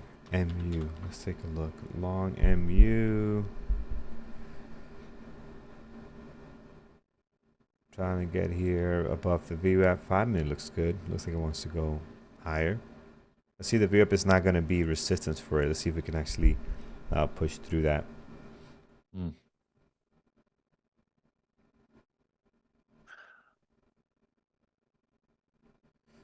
MU, and then Nvidia is the other one that's Nvidia's still far out from the view up here. MU is right on it.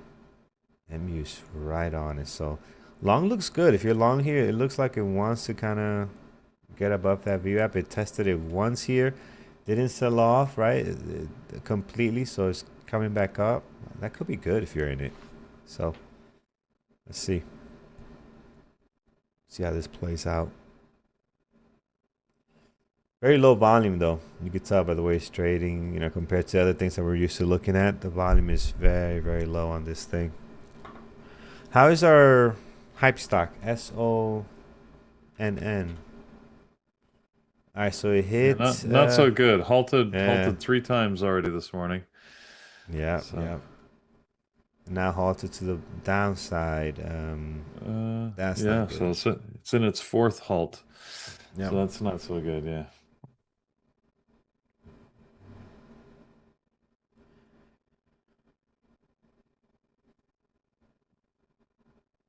And we had Dare. What's going on with The other Dare? one This was. I did mention this morning, Carlos. I should have. Just on the front end of earnings season. Last week we had I think Yeah. it was Delta Airlines, and that was really it. This morning we did have Fastenal, FAST, that did have earnings. It made an okay move off the open. Wasn't doing anything pre-market, so that's why I didn't mention it. And it doesn't usually. But in case anybody's interested, it is in play. It looks like a Yeah. little bit above average volume.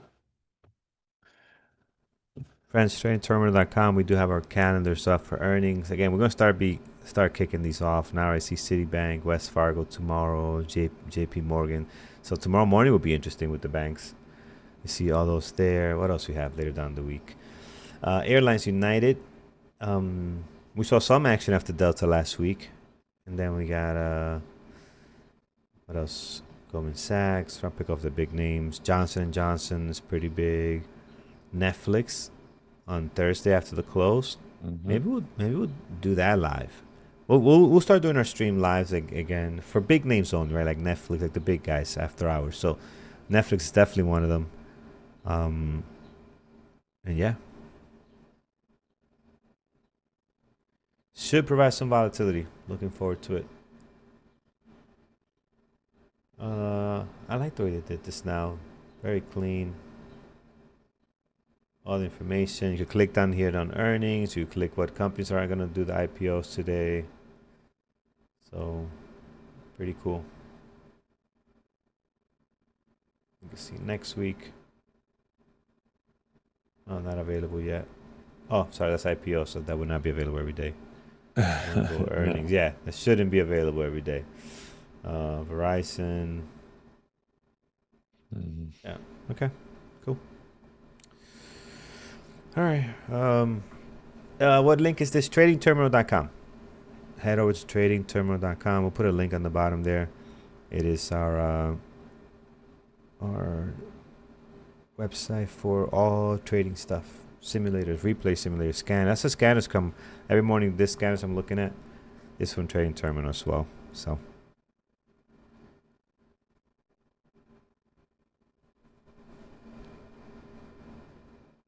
no, we still have the replay simulator. Yeah, no, we still Yeah, have the replay simulator. absolutely. Those are the those are really great tools. The replay simulator and the actual live simulator. That's what you're paying for because you're getting data, especially this live simulator. Live data is expensive, so you're getting live data, no delays. Um, but then you got other stuff you can use as well, like the scanners. Scanners are very nice. Um,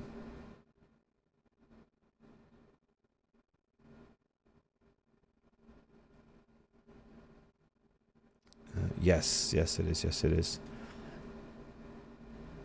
So definitely check it out. Check it out. POTR pulled back, but still above my entry. Here we hit as high as 146.16. My previous entry, the one I'm not in no more. So I'm just reliving this trade. But yeah, let's see if it continues to hold here. Do we Living life know? like you're there, eh? Exactly. That's all I could do now. That's it. All right. So here's MU. Trying to get to the view. I did fail the first time. This time Hmm. looks much better.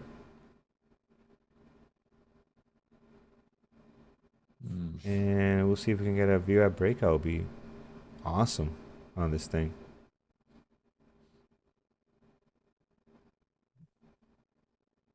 But it's struggling. Here's again, struggling to get above that view up. So just got to be careful.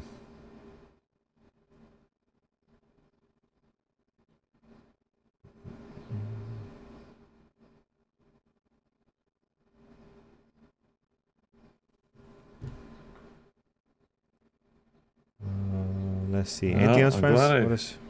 Yeah. I was looking at Nvidia to see what it wanted to do, whether it was when it was holding flat here, whether it wanted to drop or go higher. I was thinking of a short, but thought I'd wait and see. I'm glad I didn't because it looks like it's heading back to VWAP now.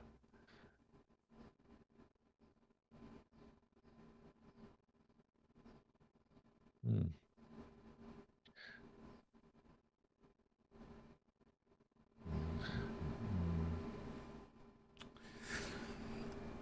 Hood. Yeah. Pull back too strong. Right. Yep. Yep. Um. Yeah. So I'm looking at it. Broke through the V up here, but this pullback is rather aggressive. I agree. But let's see. Let's see. We just maybe we just need more confirmation, right? So let's see if this one. Now the trading is wild on this one. Gotta be careful with the number of shares if we do take this one. This is what's the spread? It's a little jumpy. Hood could be good, guys. Let's view that breakout here. I don't like how jumpy it is on the spread. But this is looking good. Yeah, for a view at breakout. So we got the it's not a pretty one. I'll tell you that. It's not a pretty one. So I'm gonna wait for No kidding. I'm gonna wait for a good breakout confirmation, like 106.60. The problem is that when it gets here, then it jumps and you miss the pop if you wait too long. And that pop gives you that cushion. All right, I like it. Let's go long. Long hood. VWAP breakout here. I gotta get in now because once it starts breaking here, it's gonna go and I'm gonna miss a good entry. So let's see if we can hold here. So VWAP breakout on these two candles. Here's the pullback. Here's the confirmation. Again, we see much cleaner. The price action is funky. You see the way it jumps? It's just funky, but I like it. I like it. So when it jumps in my direction like that, it's good. Let's see. Level 2 is looking nice. Let's see if we can get to some levels higher. But yeah, price action is not great, man. It's a little weird. Doesn't seem fluid or something. I don't know what how to explain it. But you guys are seeing, right? The way it's just kind of like jumping up and down. Let's see if we can stay above 101. No, Siri, I don't need you. I didn't even say nowhere anything near. Wasn't talking to you, Siri. No. You're talking to me. Yeah, all right. Important candle here coming up, friends. If you took this trade, we need this to go green. 102.20. Come on. If this fails, we're slamming. Probably gonna slam down. Ready for a partial.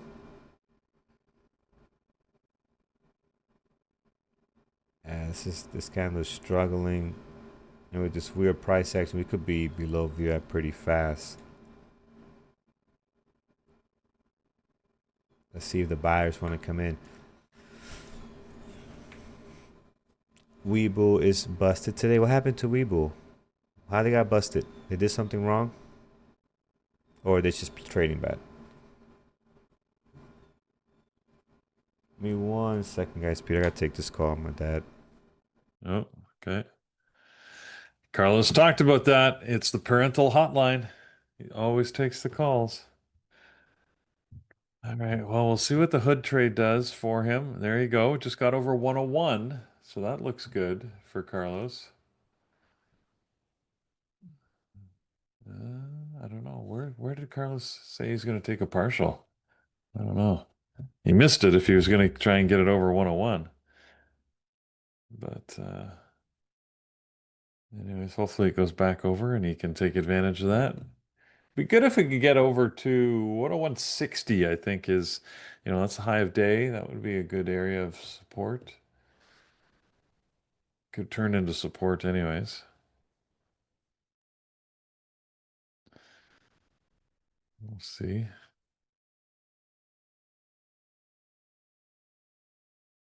Hmm.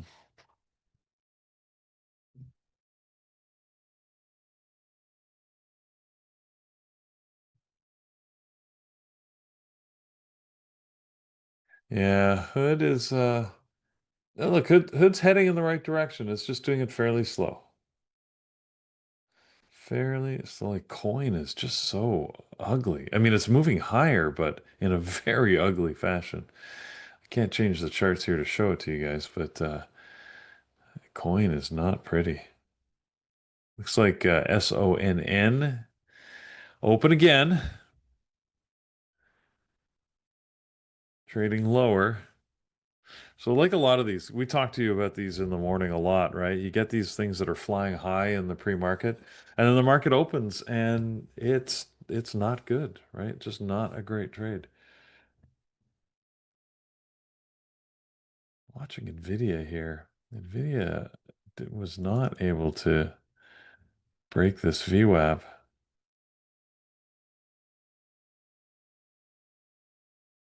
I don't know what it wants to do.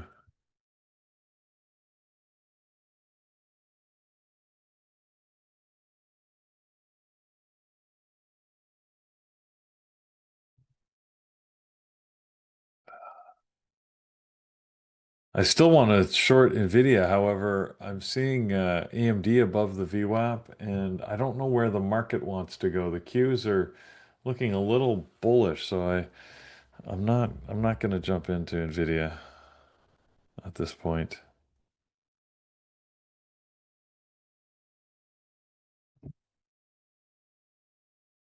Good. It's not a very mature trade for me, Nvidia. So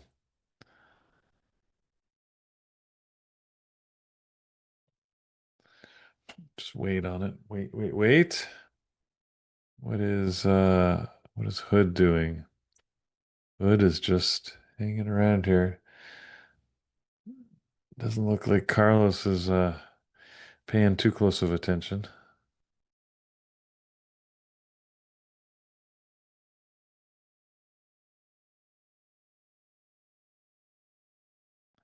Yeah, see, good thing I didn't take Nvidia.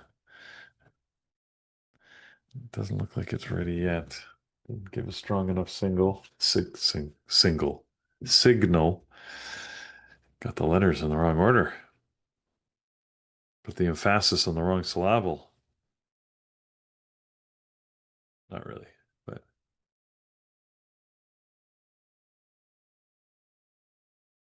aim and M. What happened? You had to jump on your mobile. That's no good. Couldn't close out your trades? Got an error message. Whoa. Carlos had to take a call, Sean. He'll be back. Just keep an eye on things for him here. The hood is looking good. I'm just worried that it's going to take a big dive before he gets back here. I assume he's paying attention and he's just being patient. I hope so. I hope that's what's going on. But you never know. I don't see, I mean, I'm not sure if I would be able to see his orders. I don't know if he's got his orders set for display on the screen. Because I don't know if he's waiting, sitting and waiting. It's looking good. Come on, Hood. Remember I said 101.60. That would be, I think, a good target for it. Let's hope he gets there.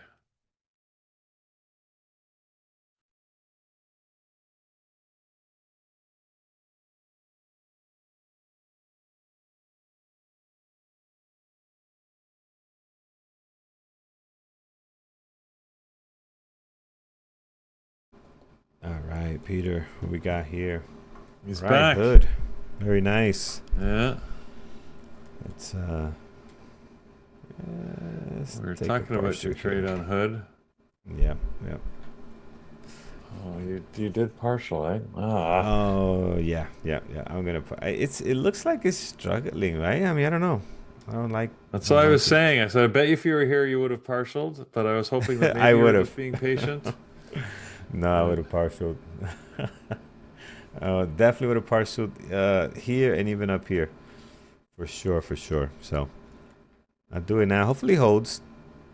But it lost the drive, man. It had a good drive here, right? Look, it's losing it.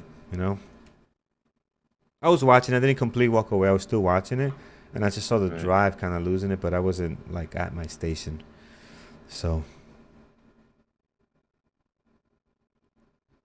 but yeah, let's see.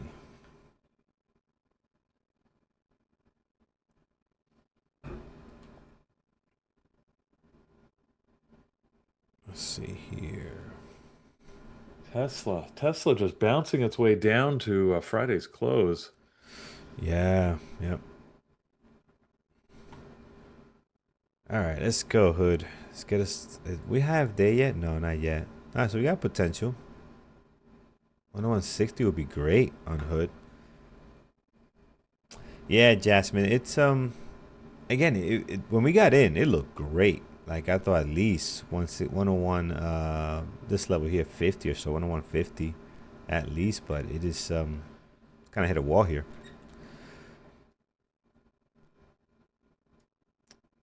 This candle's important. Let's make it happen, Hood.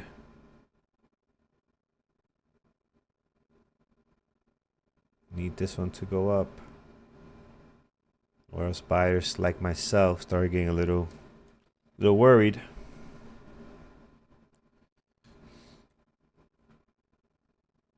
Nvidia at VWAP. Let's take a look at Nvidia. Oh yeah, yep. That's good.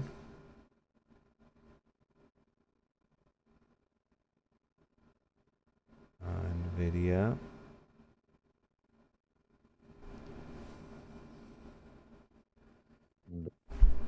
Let's see. Nvidia is above trades. VWAP. Yeah. Slowly moving higher. Hood Hood is looks doing like something it now. Yeah. Good. found some support. We'll see if it can hold here and move back up over 101.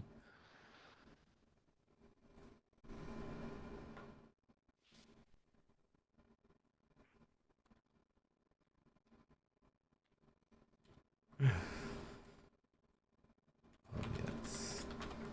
Absolutely, especially on those slow trades. So Osam is saying that he loves the ×2 ×4 speed feature on the TT simulator, on the trading terminal. TTs, by the way, what we call a trading terminal. Wish the market could be like that in real time. Me too. When things are stuck and not taking too long, it'd be nice to kind of ×2 speed. Just speed Speed it it up. up. Let's get to the point, right? I mean, I suppose you could always try some mind-altering drugs. Then time dilation is the thing, but that's I'm true. not recommending that. I'm not. That's I very don't. true. I'm not recommending that. Don't do that. Mess with your head. So here's Hood dabbling with my entry. We got one parcel in it. I don't want to give my money back.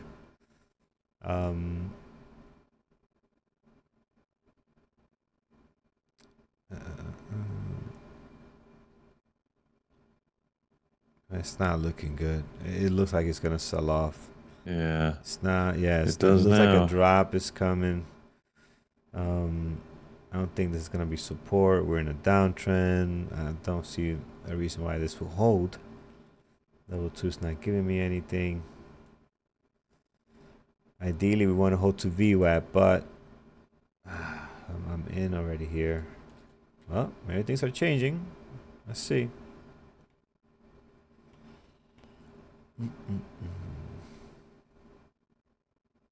What did Nvidia end up doing? Nvidia is taking off. They didn't really give you our VWAP breakout move. This is a little bit different. It's kind of just MSTR pushing higher. Yeah. Wow, I almost got out Hood, and I think it's alive again. It's alive. It's alive. It's alive. Come on, baby.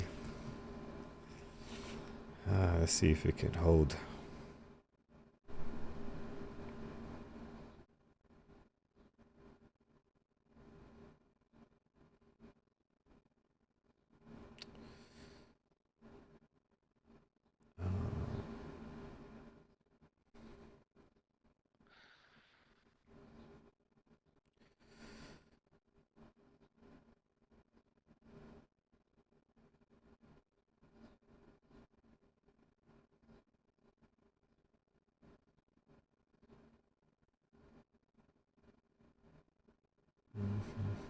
All right, good. We're holding here. Very nice.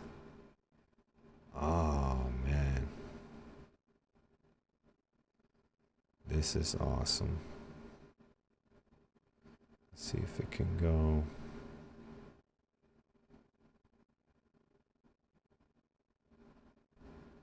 Oh, wow. Okay. Let's try to be a little patient. See, this momentum is going to keep going and we can get something out of this.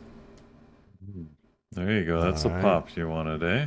Yeah, this is what we were looking for. I'm going to take a partial here just in case, friends. But this momentum looks really good now. This is the momentum we saw kind of earlier when we had this breakout. We saw this volume come in, everything looked good, and then we just kind of fell off, especially here. Let's see if we can get a move going towards the high of the day. It's at 109.89 would be insane if we can get that. I doubt it will get there quickly. Because like it starts off good and it's just like where's the continuation, man? Come on.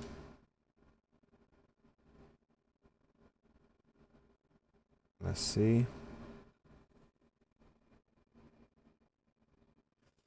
Sap brought a $2 move, and I know you did not mean to write that in all caps because I see your lowercase h and everything else is capital. So you had a caps lock, you hit shift, lowercase a, and then Yeah. everything else is went the other way. Completely get it. But nice man, $2 move on Rocket Lab. That's pretty awesome. Robbie, you're targeting 102. Hey, I hope that's the case, man. I'm 102 is right here. We'll mark it down. I'll be really happy with 102. We'll mark it down there. Half the days over here at 101.89. This is our this level here is our highs and lows for the last 2 trading days. When I parse, it's a marketable limit order, so it's a market order with a limit in it as far as plus, I think it's 3 cents or 5 cents. So you don't get filled on something crazy. Like a few weeks ago, you guys remember when I sent an order and you saw the line set up there and you saw like selling 50 shares. Remember that? It sat there for like 3 seconds. Normally, that's exactly what I'm doing. I'm doing the same thing, but normally it gets filled right away. So when that happens, that means that I send my order and the price move outside of that limit range. So there's a market order. Um, it's moved outside of that range, so I don't get filled. When it moves back in it, then I'll get filled. So usually when you guys see my partials, my entries is all marketable limit orders. Like we'll do one now. I'll show you in a second. We'll do one now, and it's so fast that it doesn't print on the screen because it gets filled unless it's out of that range. I don't want to. You don't want to send a blank check to the market. Something happens. Your broker decides to fill you, in a weird place. You don't want that. So If not, if you can avoid it, no. yeah. Usually low flow Sometimes when stocks can be things, dangerous, with that. yeah, because sometimes when things are moving really, really fast, you have no choice but to put a market order because your limit order can just get skipped over, right? Oh The yeah, that's marketable scary limit. too, though. Yes, you're Yeah. right, Peter. Yeah, But that's we don't typically trade those things that are moving so fast that you so fast with so thin volume that you can't get filled. And that's the dangerous combination, right? right. When you have Yeah, that light volume and then, there's nothing wrong with your order, it just won't get filled because there wasn't enough shares at that price. And then it says, well, we're outside of your stated price range, and then you don't get filled at all. So, yeah, but that's some of the background reasons why we don't like trading a lot of these low floats. yeah.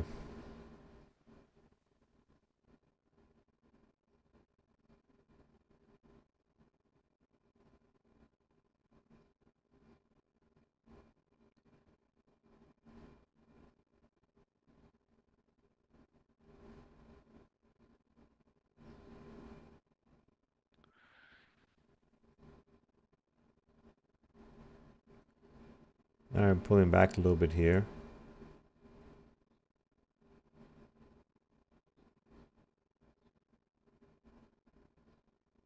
Well, good thing you took that partial on the pop.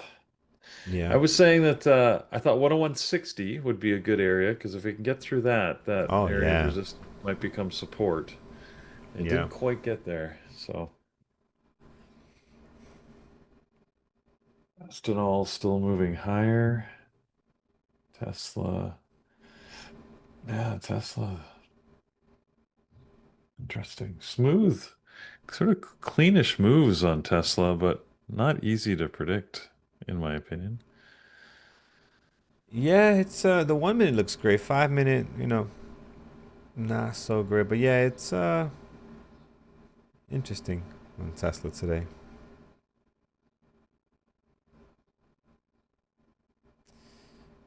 PTR eventually came back to VWAP, bouncing off now again. Coin is just, whoo, this is nasty, nasty. Look at this. I mean, just every candle overlapping the previous candle. The 5 minute looks atrocious. Again, still very.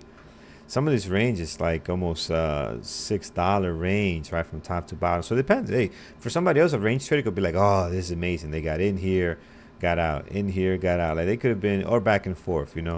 Depends how you trade. But for us, that is suicide there. Yep. All right, we're still alive on Hood. Still alive. Still alive. I'm not dead yet. Yeah. Let's see.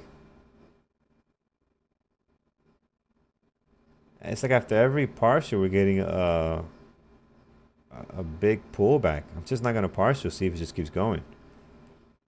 I'm just gonna let it run. And I'm completely kidding. As soon as it hits 101.60, I'm taking a partial. 101.60. 5 minute looks great. Very bullish on the 5 minute. I mean, this is exactly what you want to see. So let's see if we can continue this higher trend and then get to 102 or 101.60 will be great. So let's see. Mara, what did Mara end up doing? Mara was good. Andrew traded Mara. He got in here. Yep. I think out of here, took a partial here, or took a partial here, out of here, took a partial. I don't remember. He'll show that trade when he comes on here in a couple of minutes. But he took that, and Mara as that VWAP could be an interesting short. Yeah, it could be an interesting short here. I don't know. I don't like it, to be honest. We've been here a couple of times already. I could be completely wrong.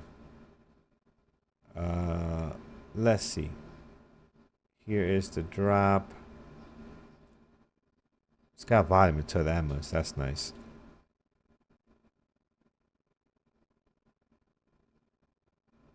I'm still looking at Hood and screen. It's not just hesitating to go higher.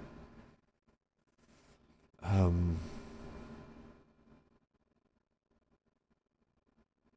right, so break down the VWAP. Let's see if we get the pullback. Let's see if we get our move.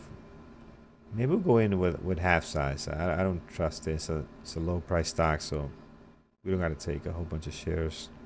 And it's moving well today. It is moving well today.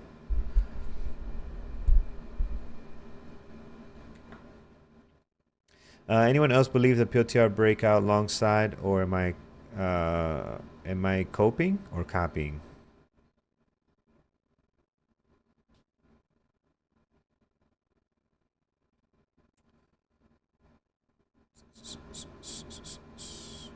Maris is going.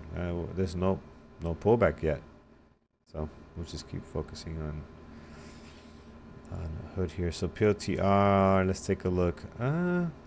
Yeah, I think this is good. It might go high. It might test the high of the day here if it can get some wings under here. But I mean, 5 minute chart still looks somewhat bullish here. If it can get going, like you popped up and you're just kind of holding that level there, this whole entire area, right above the VWAP. So let's see. All right, Hood is struggling. Whatever this level here is, it's not letting us get through it. 101.50.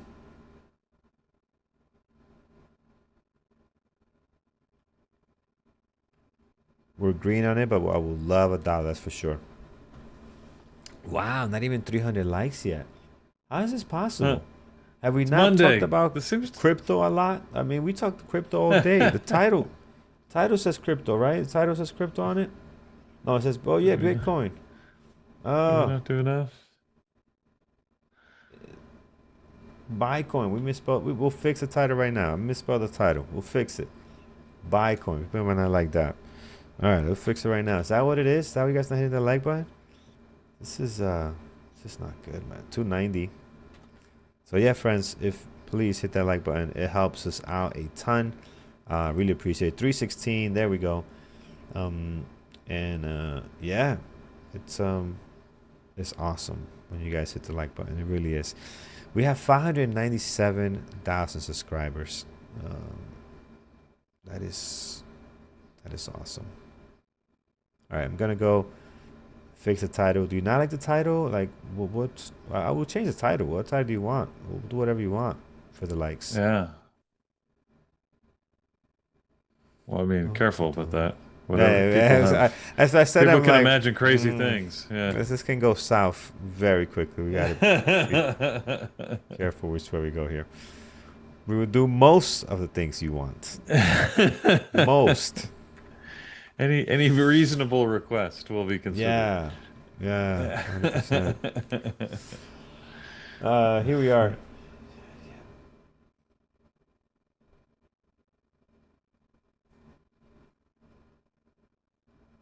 And There you there we go. X-Wing. That's how we'll get likes. People will run. People will Yeah. run, that's for sure. What else? What else is going on today? So we had that. Hood is coming back. Nvidia. My 10:30 Coin. alarm. Oh, and it should be on any second now. Tesla's pulling off here.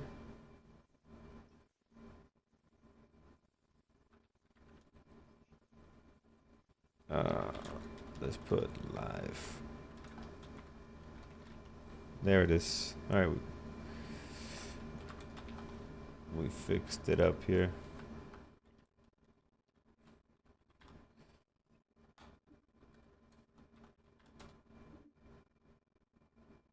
Can we put a thumbs up on the title for our friends?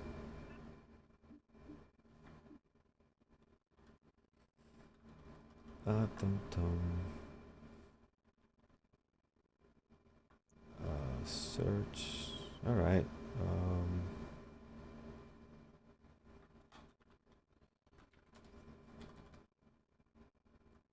Man, POTR is at it again. POTR is trading great today, friends. It really is. I mismanaged that trade a little bit. But POTR is trading really good. Look at this go. It's gonna go back to all-time high. I mean, high of the day. It's going back to high of the day. Maybe. There we go. Hey. Morning. Good morning, Brian. Good morning. You sound like Brian, man. You sound like Well, Brian. Yeah, Sounding sort of. better. That's good. Yeah, much better than last week, though. It's awesome. Well, better. Yeah. I think Tesla's going to lose it here. It's going to go red. All right, see, Andrew's connected too. Give me 1 second, guys. Let me connect in chat, and then I'll switch over to you guys. Let me just bring the video and audio.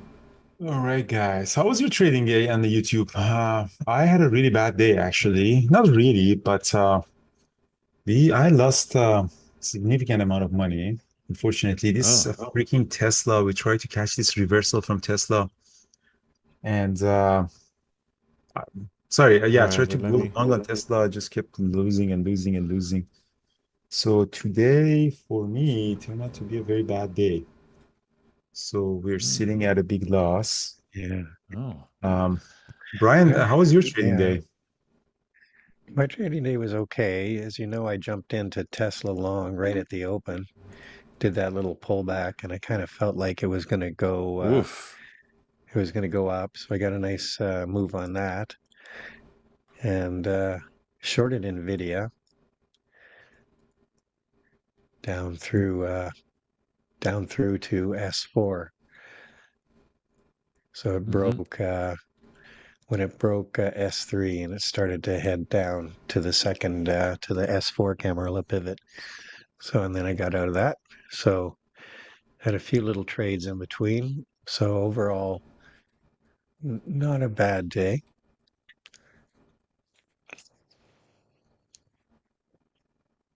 Yeah, so that was NVIDIA.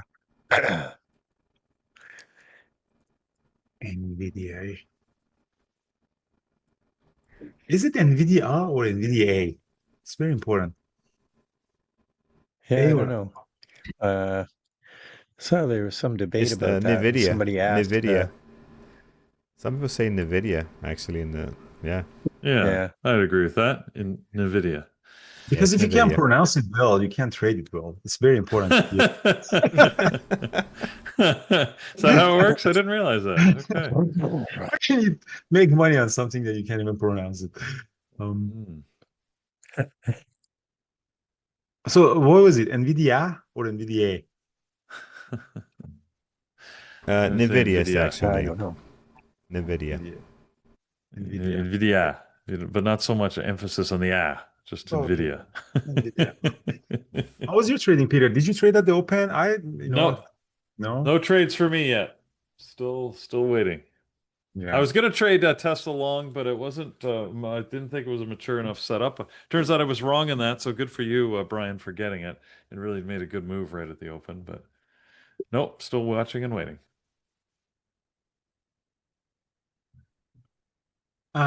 Yeah, for me trading, if I want to go over the trades that I did a long PLTR. That's the only thing that actually I made money on it. That was a nice ABCD pattern from the VWAP.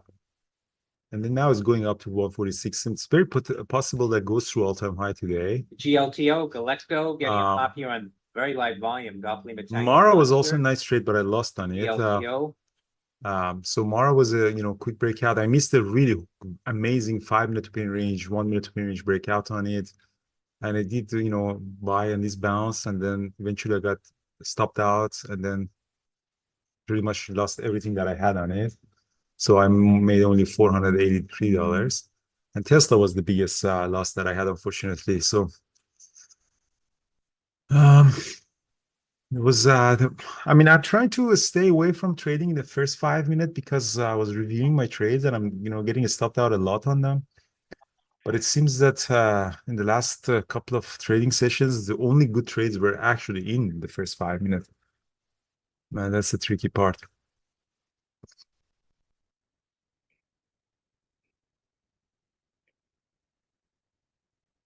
The bonds are down again. The yields are up. Interest rates are higher. Feds are not. PLTR is at high of day. Yeah, Pilters looks like he wants to go. It came right back. Yeah, 146. It's gonna break. It might go for all-time high today. PLTR. Again, guys, we discussed today in the chat room with Brian that there are some days that you can't expect the market to be volatile every single day, and days like this actually test your patience, test your trade book, test your system of you wait for actually to your setup to show up, and there's really no shame or embarrassment if you don't take a trade for a day. There's absolutely nothing wrong with it. The whole purpose of community here is that you don't get bored and take trades. So just watch, observe, chat, ask questions, learn. Just don't force a trade when there's nothing in there. And I'm the guilty of that as well. Like I'm, as a human being, I'm always guilty of that as well. But it's always a work in progress. Like being fit and being healthy is like you always have to fight over not getting that drink or extra pizza or extra food that you don't need. It's every single day, every decision you have to fight it. Same as trading, like the discipline of not doing anything that is damaging you is just always has to be always on your mind. So look at that rejection. Big rejection off PLTR, high of day.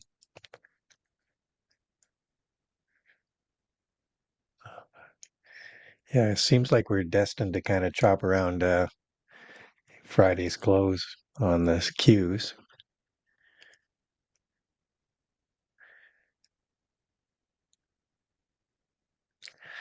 Tesla did go red.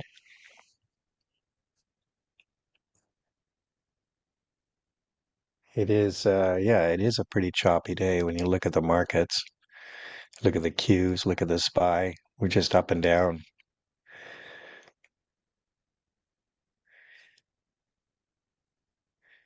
It's kind of like a sine wave.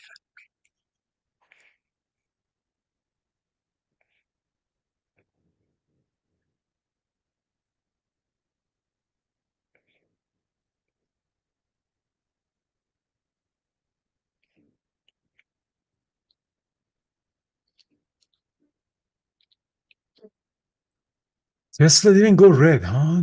Tesla, Elon Musk was announcing something. Elon Musk was announcing he came from a demo room and there is a crazy. Mexican President Sheinbaum says we hope to reach an agreement between now and August 1st. You guys hear Benzinga from me? Yeah, yeah. Yeah. That's the Did you breaking news. know, Yeah. did you know Jensen Huang worked his first job at Denny's as a dishwasher? Talk Wow. about achieving.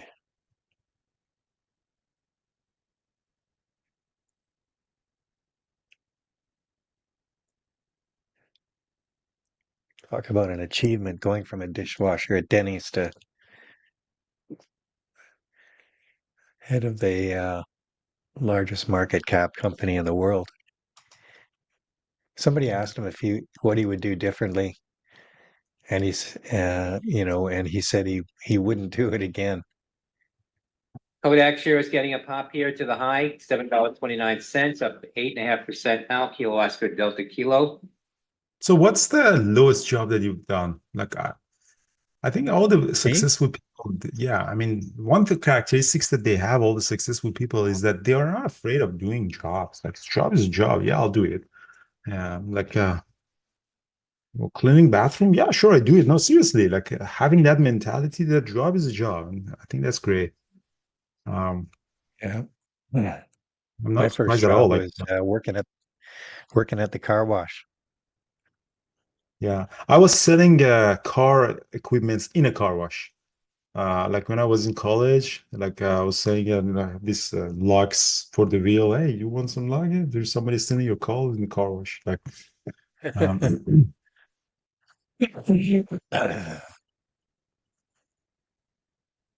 right. So this is a question, guys. Yeah, Kevin dishwasher. Yeah, job is work. Job is there's nothing wrong with job. Like people, especially some of these new generations, they don't want to do things like, what do you mean you don't want to do that? You have to do that. Like that's how life is. All right, let's get some questions. Is there any question, guys?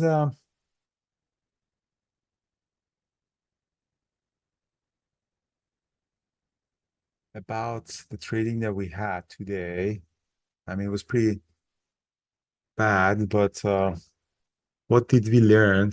What I learned about today was don't chase this trades. Like for example, PLTR, I kind of chased it.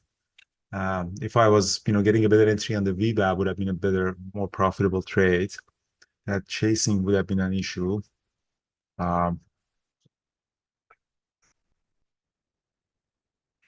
The new book is this week out. I swear to God, by the end of this week, it's gonna be out. Sorry, it's just ready. I was traveling and I couldn't just put everything together. The layout is complete. Just last few, margin things and stuff. So it's out. Yeah, I'm sorry. I'm so sorry. I'm actually super excited. I'm gonna announce it this week. The new book is out. And then we're studying in another book, maybe. Somebody asked about the trading terminal simulator. The funded account is going to come. We are also offered in trading terminal simulator in maybe by the end of summer. So it's going to be lower price. We still have it through DAS as well. If you want to go with a more sophisticated platform, and we are building something like order flow bookmap on trading terminal as well. So you can actually have the bookmap on trading terminal under one package. So you can see the market liquidity. So we found the data provider, we got the NASDAQ licensing deal in place, and we're just building it.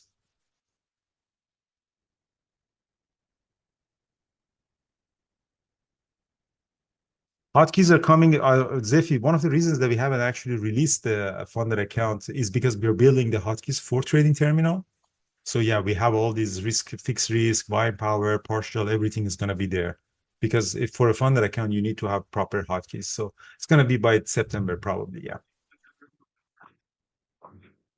I mean, I'm pushing my team as much as possible, but what I found is when you're dealing as a technology company, you have to be patient.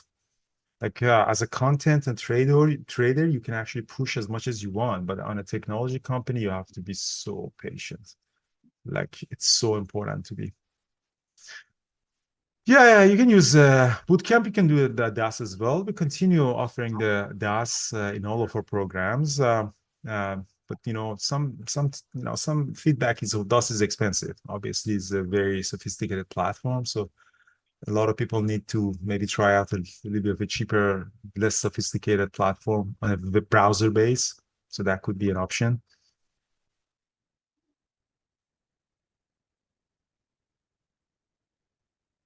So somebody's asking about Tesla. Is Tesla want to go down? I mean, Tesla doesn't seem that it wants to go much lower. Also, Tesla doesn't seem that much tried higher. it did, yeah, it kind of did a bit of a false breakdown there. It went red, but then if you look at the candle there, it just snapped right back up. So it was kind of I'm thinking market makers knew there were some probably stops there, so they dropped the price, picked up those, kicked in those stops, picked up the shares, and now it's moving back up. So I think if anything, it's probably heading back up to the VWAP now. At very least, it's probably going to be range bound. So somebody's asking about the indicators on the PLTR trade. PLTR was essentially a 5-minute open range breakout. So looking at the time, let's bring the Epic pen.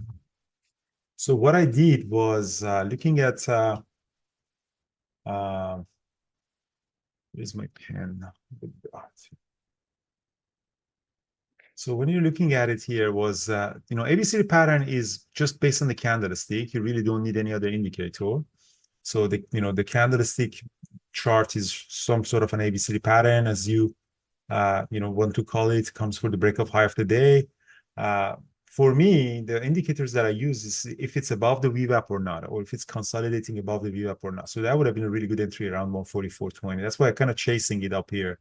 That would have been a really nice entry if you start accumulating shares around here for the breakout. And I kind of knew if it holds the VWAP, PLTR might continue going higher. And as you see, it's going to go for the break of all-time high. I think PLTR is going to break the all-time high today. Very, very possible. So again, the indicator that some of the trades that you do is based on the chart pattern. So essentially the candlesticks and price action. Some of the trades or trade books that you're building is based on the indicators that you're having. Moving averages, VWAP, bookmap, whatever that you're using. So it's based on that. So you have to build a system around the indicators that is available for you. If you don't have level 2, or if you don't have the order flow or bookmap, then you shouldn't build a system based on that. You have to build it based on the tools available for you. And there's nothing wrong with not having them. You just have to know how to trade without them. So somebody's asking, is it good time to buy momentum Tesla? Right now, it seems that the momentum is gone. Like we're getting into the midday price action. So don't expect to buy anything. It pops up really fast. Yeah. At this point, you've really got to pick your levels. Like chasing things is going to end up losing money. Like it would have been a good long, maybe 10 minutes ago when it broke below when it went red and then snapped back up and went green. That would have been a good long right there. It's all about risk reward and entry position. So right now it went up to R3 and rejected at R3, and this is sort of an area that's been support. Now it's become resistance. So at this point in the day, you really got to pick your levels, especially it's choppy today. RD RDDT Reddit shares moving to the highs on some volume up Reddit. about 2.5%, 2.6%. Romeo Delta Delta Tango. RDDT. See what Benzinga is announcing on Reddit. So what you hear, guys, is a Benzinga breaking news that you can have it from Trading Terminal. So it's Reddit's going up, eh? It's not as crazy as it was in 2024 all-time high, but still bouncing back very nicely.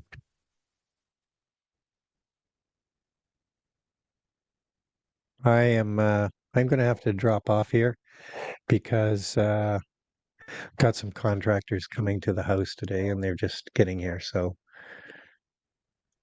getting a new roof. So we'll catch everyone later. Yeah, Have a good luck. have a good day. Good luck changing your roof. Yeah, well, it's almost 30 years old, so needs a new roof. Yeah, How much does it cost a new roof? exactly. 20 grand. Not bad. Yeah, well, good luck. Thank you. Yeah, thanks. We lose 20 grand in a day. It's nothing. Um, there's a pennies. All right, so Brian is gone to build a new roof for his life.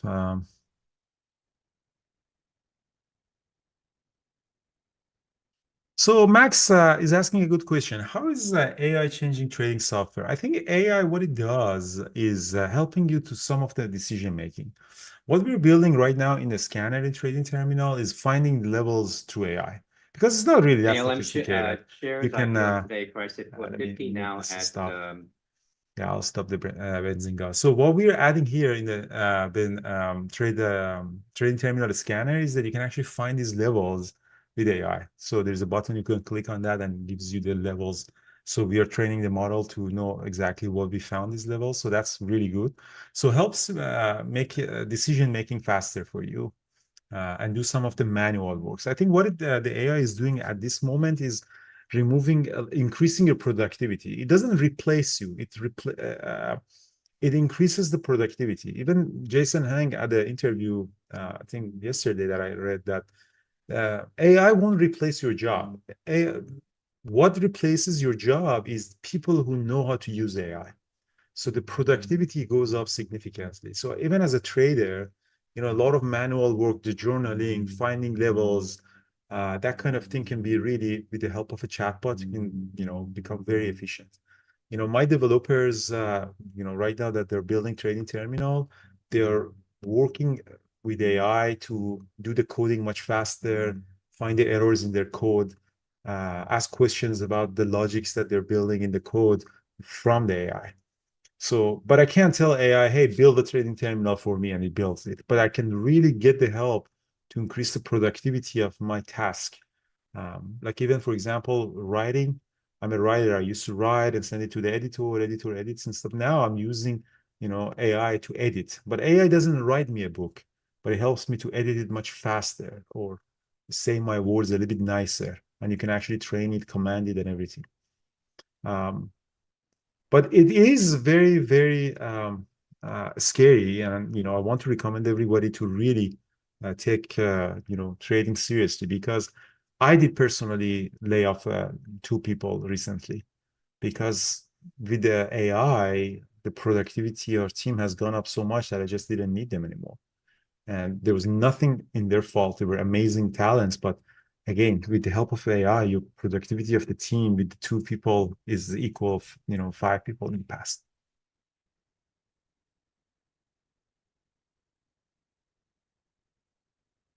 That's why it's very important, guys, to really, before it's too late, really try to learn this trading and try to make a career out of it for yourself.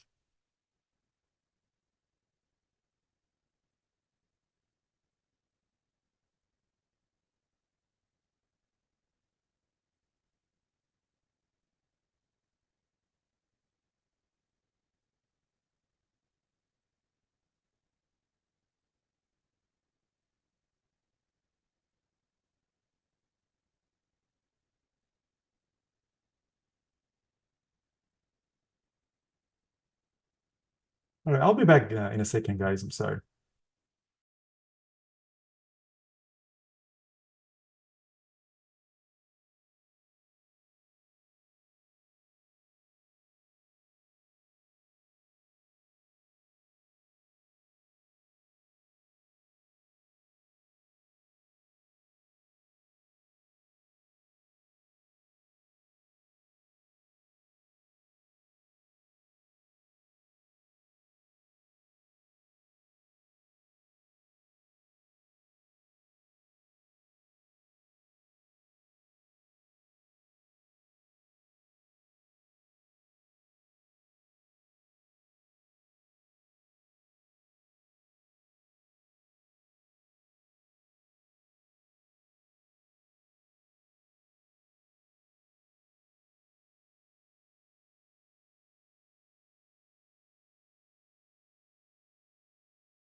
Yeah, I think Brian froze.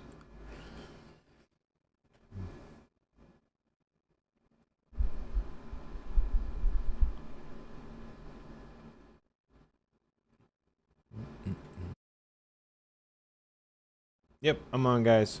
Andrew back in a second. Thor will be up next at 11. And I think Brian was a good man. He was a good man. Brian left the building. All right, good stuff.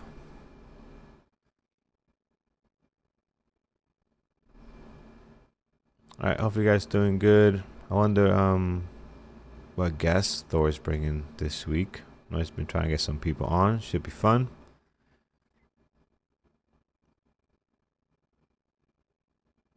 Ah, look, you guys seen PLTR? Oh, PLTR. No, I didn't. I didn't get back in. I stopped looking at it, man.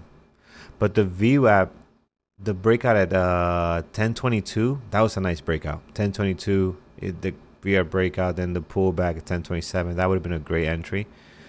And I didn't get in after that. I should have got in there. I would have, but I was in hood, which stopped me out. So I was in hood, and I would have definitely got into that PLTR trade. So, but yeah, hit the 146.80. So not a bad day. We had two trades, both greens, but not big greens, man. They're both a couple of partials, and they just came back on us.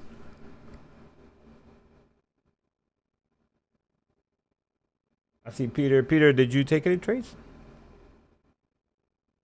I see Peter there. Sorry, guys. I'm back. Oh, Andrew's back. Okay. Yeah, I do apologize, guys. Thanks for covering me, Carlos. I think Thor is coming very soon. Yep, he'll be on at 11. Yeah, 11 p.m. So PLTR is going to 147, huh? Yeah, that is crazy.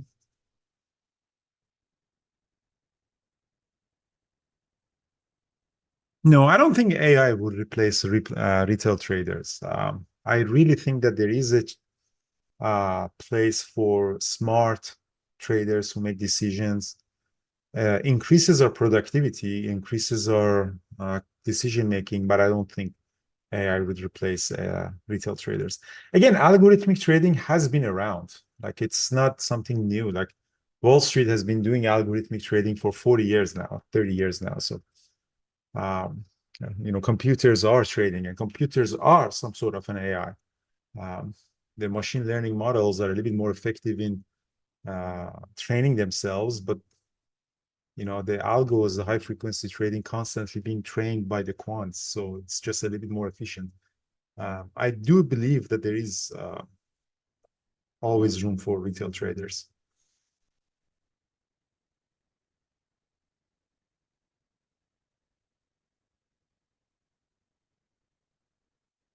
The 11 a.m. webinar, I think the webinar that we have today at 11 a.m., I think Abby cannot make it, if I'm not mistaken.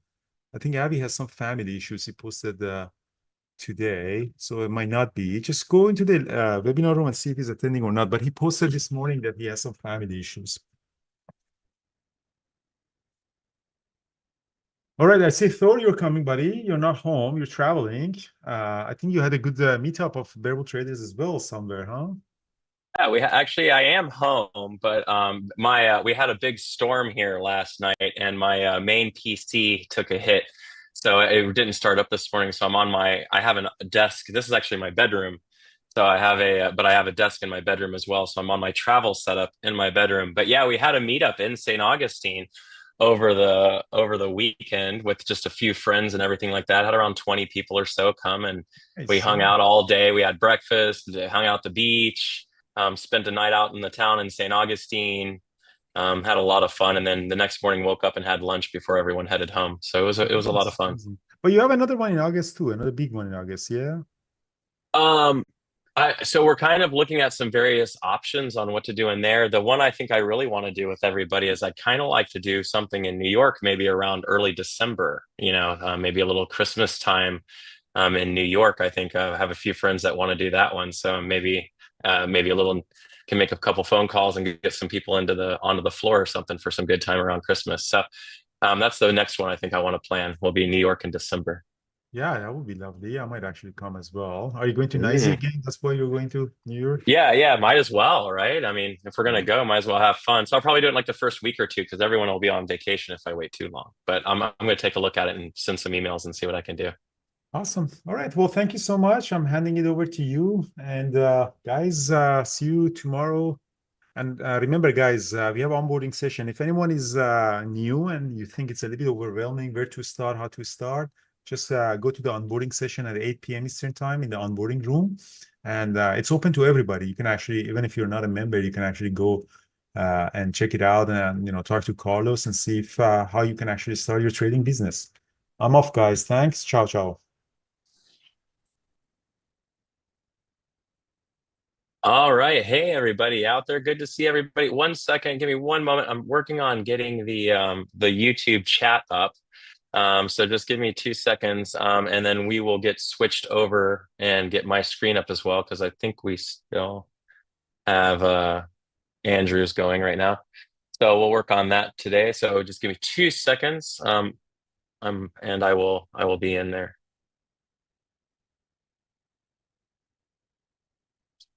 1 second here.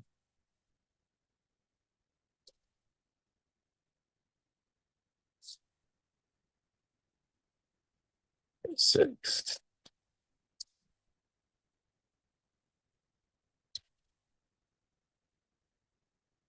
All right. So my screen is up. So it looks like that is working. And I'm almost logged into YouTube on my browser, and then I will be able to see everyone's stuff. Almost there. Hey, all right. Yusam, good to see you. I've got it up now so I can see everybody. How's everyone doing? How was your weekends? So T-Chad, so that's what I want to do too, right? So why not? So I was really thinking a really fun time to hang out and to have kind of an experience like that, and I think that would be kind of around a fun time. And then if you have family, you can bring them, so it isn't just a trade thing. Wouldn't be anything overly crazy, like with all the classes and the TED Talks and all of that stuff, obviously, but I think it would be a lot of fun. So stay tuned to the channel. Make sure you're coming back. Make sure you've liked. Make sure you've subscribed, so that you can get all the latest and greatest updates on all of this stuff as we go. So oops, where did that go? Hold on. I just lost my chat.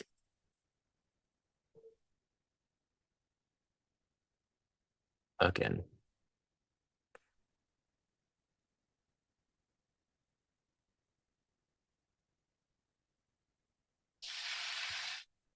There you are. Okay, I found you. I thought I was miniaturizing the main screen, and I ended up miniaturizing the top chat. So, and I did not want to do that. So, and now I just did it again. All right, so I need to make this smaller so it doesn't keep doing this. Making it work. There. Okay. Oh, hey, Big Mama Bulls. That's awesome. I'm glad to have you here. Thank you so much for coming by. So basically, for anyone who's new, so you can see I only had one trade today. I'll explain to you a little bit about why I took this trade here in just a moment. So for anyone who's new to the chat, basically, or the channel, how from the 11 to 12, kind of consider this to be almost like more of a variety segment, right? So throughout the week, I bring different people on and off. So like I have my buddy Nathan who comes on, who's an expert at Bookmap and programs like Spot Gamma, right? Every Wednesday, currently, we have Dr. Vanessa on with us, Dr. V, we call her, who is one of the up and coming, trading coaches, PhDs out there. So she's with us every Wednesday right now. I'm hoping maybe tomorrow, my buddy Lenny might come in and hang out. We'll see how his schedule. He's been traveling a little bit, so we're trying to get Lenny in on some occasional Tuesdays.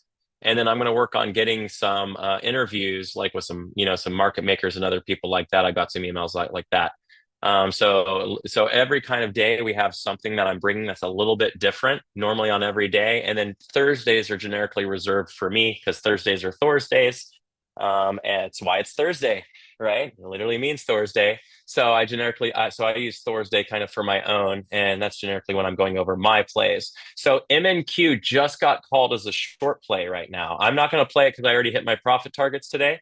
But just so you know, our order book, we are starting to find some selling, and our order book has leaned out to the top a lot. It does not look like we're going to go much higher than this, at least in the order book, and we're right where we should sell from. So now the only thing that discounts this a little bit is that we've already swept lower to come higher, but it is a wide lower range. So we are expecting to be range bound today and run these ranges up and down. You do see here, I have a couple of new indicators that I think y'all will enjoy. So if you notice here, this indicator here is our IB range, right? So remember how we've talked about the initial balance range? So if you are a member of Edgeful, you can actually subscribe and get gap fill and initial balance kind of things actually projected into your screen on your platform, right? So you can actually see here, right? Because it set our IB range and we've broken our IB to the top side. So it's in this filled green because of that, which I think is a pretty nice little handy tool. So what we did here is, let's see here. Oh, nice. I love this conversation about talking about that. So the scanner service, Steve, that I use is actually in TV here. And it is my system. So this is called Camaria Pivot Plays. These are my pivots. And if you go in there and you select the options preset for Thor, then you will have the same exact settings and pivots that I use every single day. So these all have built-in play calling within the pivot system structure, right? They're already in the plays. So all you have to do is come up here and create an alert, have it set to your watch list, right? Here's mine. All you do is set it to your watch list, set it to Camaria Pivot Plays, say any alert call, and then set your interval. And that is how aggressive your alerts will be. Whatever your settings are set in is how it will follow those alerts. So if you set it up that way, they'll work. GP in here is saying, and they work, and they do work. And if you go to X, I don't know if you can share your X account, GP, but maybe try and type it like in a way that it wouldn't get cut off. Like don't put the ad on it or something like that. But if you guys have a chance, go by his X account and you will see trades. I'm not going to say every day, but more or less every day. You're just. I mean, he's just crushing. He's in it. He's using it.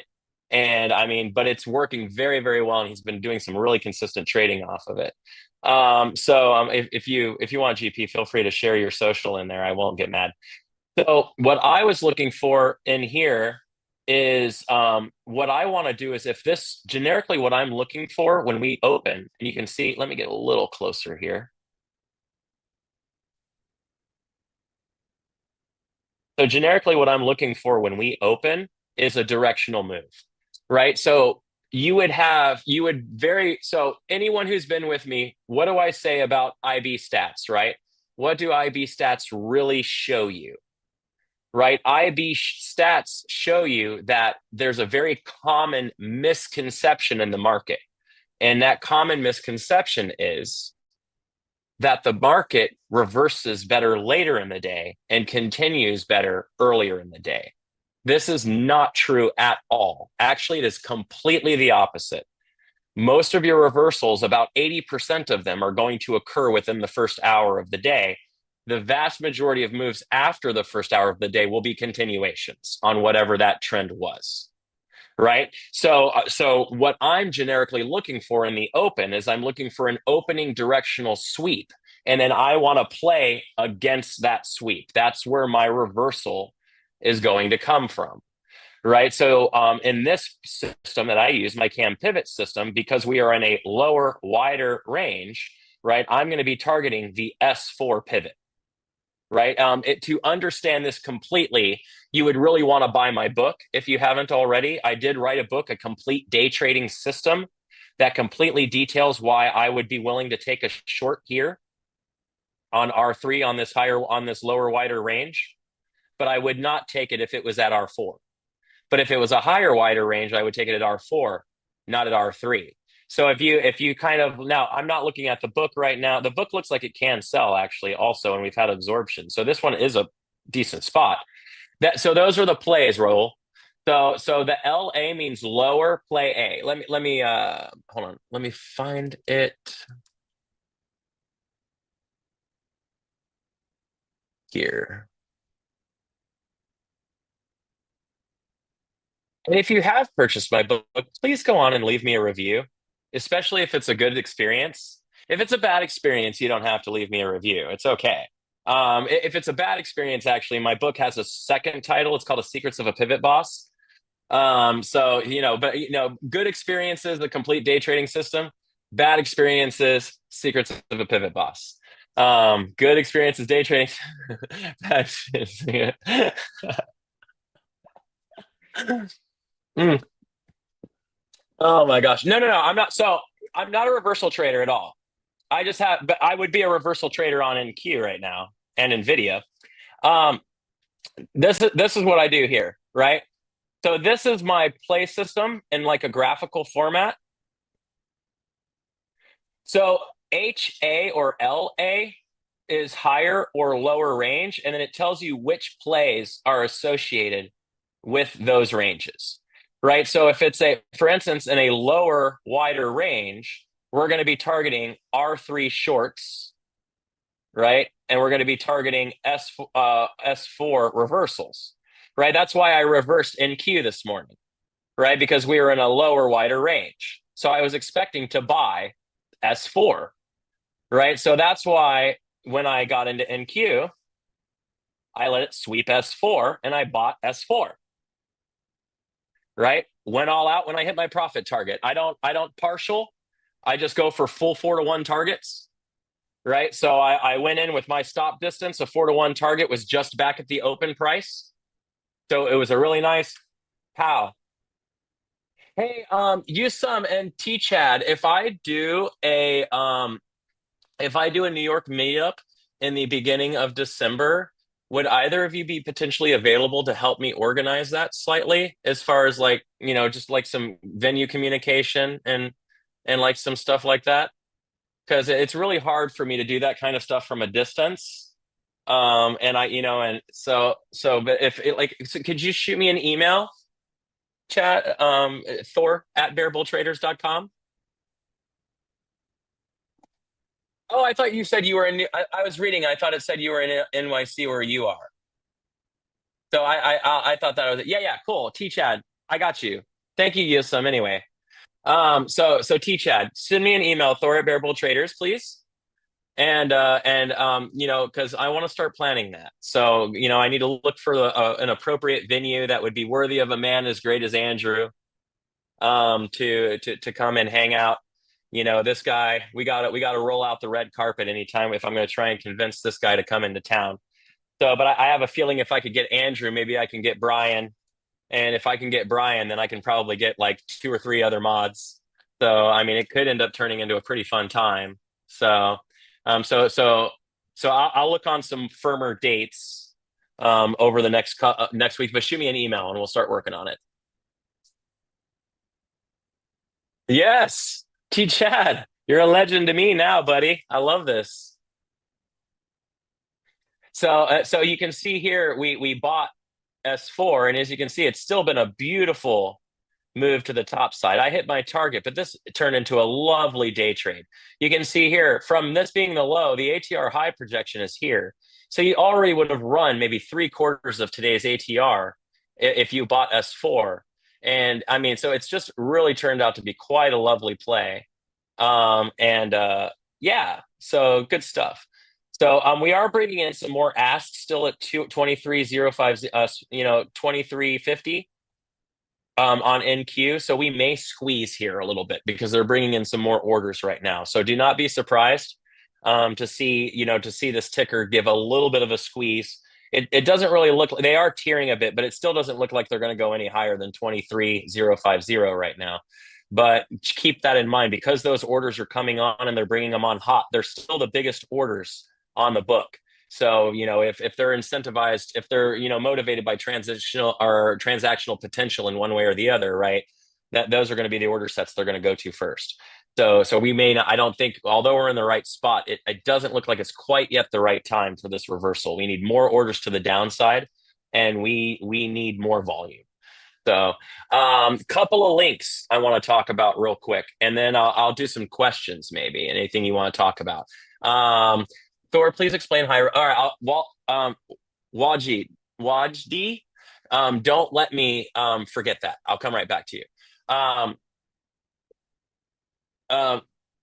And then I'll loop that into Yusum's question as well, because those kind of go together. One, if you were interested in having my book and you haven't purchased it already, we did just share a link to it on Amazon.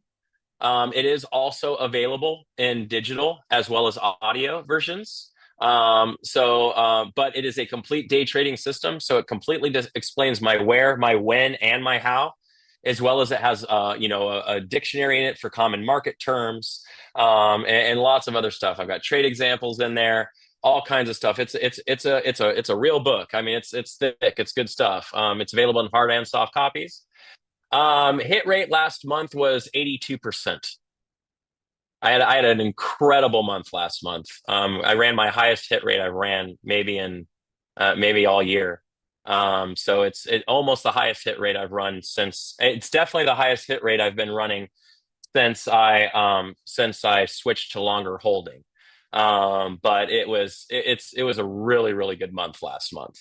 And this month so far has been fantastic. I'm still running a very similar hit rate this month. I only took one trade today and hit. And I actually hit it on 4 accounts. So I mirror trade, right, or copy trade.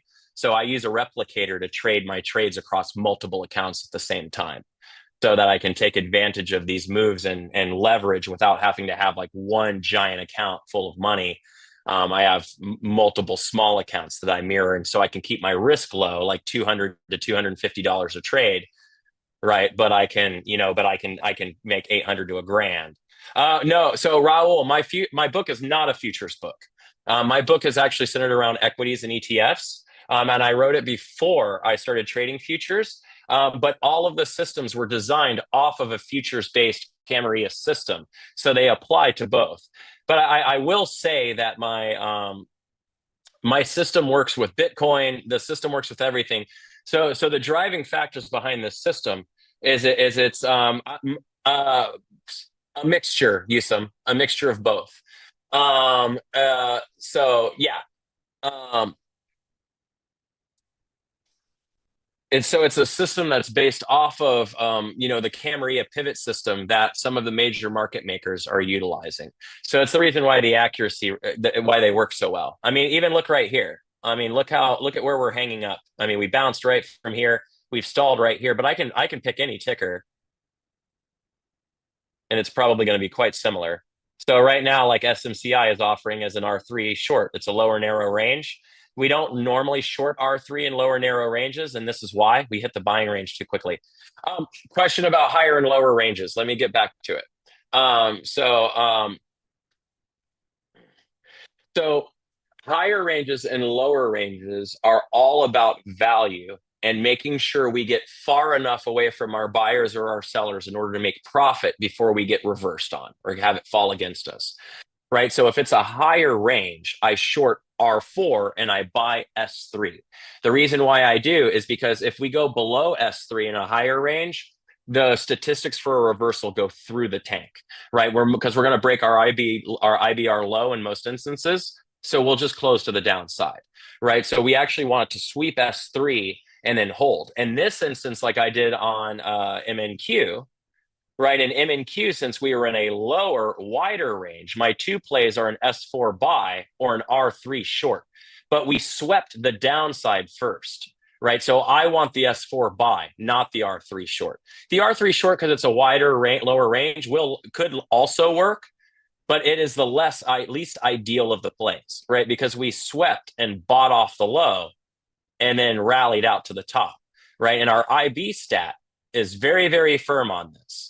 Right, when we create we have a bullish IB, right now, because we set our IB and then broke the top side of it. This is a bullish IBR, right? So new term, by the way, they don't use it, but I'm going to message them and ask them to see if they're interested in doing that. I think it's, for me, I call it so higher range versus lower range is the cams or previous day's close, right? So only one time, Watch D.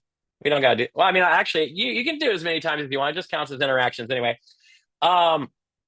So if you have so higher or lower ranges can be calculated in two different ways, right? The one way is I don't care. Don't worry about it, buddy.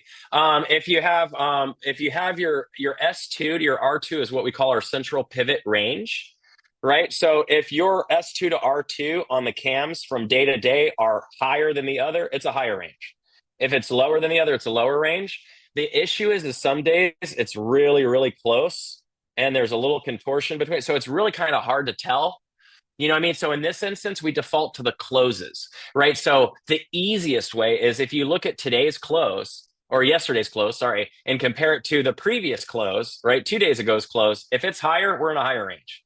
If it's lower, we're in a lower range, right? So pretty cool. Real quick, I'm going to switch gears for just a second here. I want to talk to you guys about this link that just came through. So it's a free trading terminal webinar, right? So I don't really harp too much on it, but it's free, right? So Avi is going to be presenting his fractal pattern strategy that he utilizes, right? Using his Avenacci lines and all of his awesomeness that he does, right? So it's so make sure if you've got the time, right? I would mark that on your calendar, July 17th. So you've got a few days before that happens. I would kind of move things around. It's at noon Eastern, right? So go ahead and make sure you get that on your calendar. Also, we are still running specials and promos on certain things. The main one is Diamond is back for a limited time, right? So this is for funded trading accounts. So if you get signed up, it's a 50,000 funded account and you get full access to BBT community for 1 year. There's a link that was put for that just up above slightly. So make sure you have that on your calendar and make sure if you've been waiting for a good moment to get into a funded, this might be that moment for you because it also, all right, Samir, good hanging out with you, brother. It might also be like very, it might be a nice moment too because it also gets you that community access for a year. You know what I mean? So, if you're already paying $100 or, $90 or something for community access, I forget what it costs. I'm not involved in admin, but you know what I'm saying? You're going to offset a pretty good amount of that, right? By getting by getting the free access, it kind of offsets a little bit, makes that wash. It's always nice to look for these opportunities to do that kind of thing. So,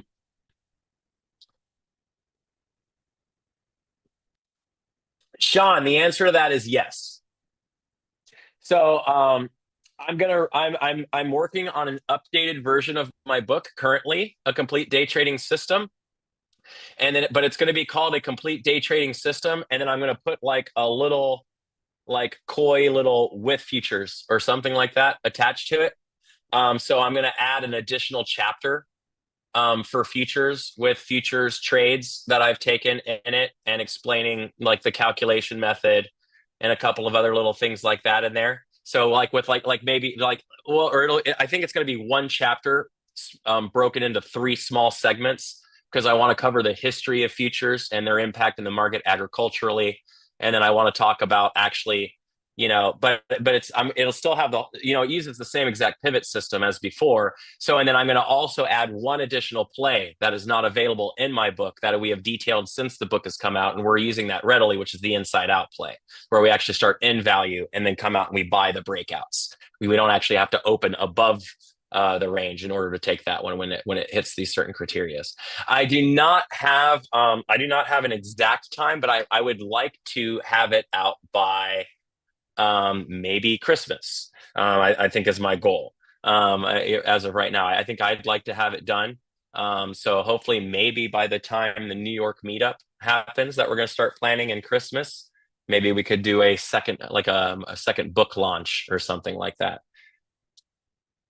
I think there's going to be some cool material coming out because don't forget, Dr. V has also started on her personal trading book, and over the weekend, because she actually came down and hung out with everybody in St. Augustine, which was just an absolute, awesomeness. I mean, for the traders who came, there's they got to talk to me for a couple hours. They got to talk to her for a few hours. I mean, it was a pretty, it was pretty awesome.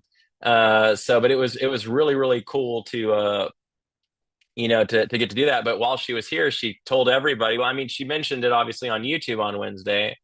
But she actually also told everybody there that she's getting into writing her book. And I think that one's going to be an awesome one because she's not only a doctorate of psychology, she's a successful futures trader and has gone through it. So she's going to really talk about her, she's telling us she's going to be really talking about her journey. So we got to keep our eye on that one too. So there's going to be some good material. Andrew's book with Creda, I believe, is recently released. Yeah, I don't know. Did it release? I forget if it is out or if it's going to come out really, really soon. I always get backwards on that one. So, I mean, just lots of good educational material flowing out of here right now. So Yusum, it's YouTube, buddy. If you missed the Dr. V sessions, go on YouTube. They're a little hard to spot because they're not titled, but look for any Wednesday because she only comes on Wednesdays, right? So I'll cover the replicated, Sarah and everyone next. Yeah, exactly. So it's great. That's just one of the reasons why I like this being on YouTube. So you go to any Wednesday. Oh, no, Yusum, you're not. No, please. Not at all, man.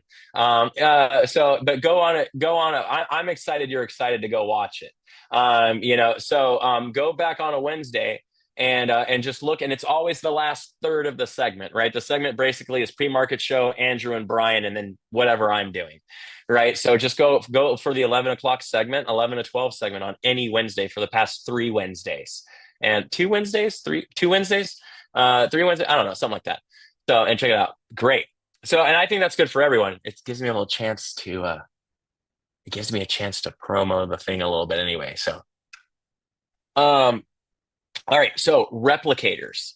Okay. Replicating is a little complicated and is not available on all platforms, right? So there are certain groups out there that do provide replicators with them. The one that I use is a replicator called Replicanto. In order to use Replicanto, the one that I use, runs off of the Ninja platform. So right now on my computer, I am running the Ninja control panel and then the replicator. I don't use Ninja for stocks, charting, or anything else, but I get it free through one of the brokerages that I have. Right. So I have Ninja and that data connection for free through Tradeovit. And then I utilize the replicator. And then so you can see that this says Tradeovit down here. Anytime I take a trade in this account, it trades on that trade and then goes into replicator. And on my replicator in Replicanto, I have it set as my leader account. Right. So then the leader account will then, once that trade comes through, I have 4 other accounts on it. And one is from each one. I have 3 different funded brokers, technically. Right. And then my interactive broker's personal account. So any trade that I take in that leader account goes, no, the delay is insanely small. Maybe like a couple seconds at most. And since I do long-term holds, it works really, really well. I wouldn't necessarily recommend it for if you were scalping at a very, very aggressive tight late. No, once it's a purchase price, it's a few $100s to buy, but once you buy it, it's done.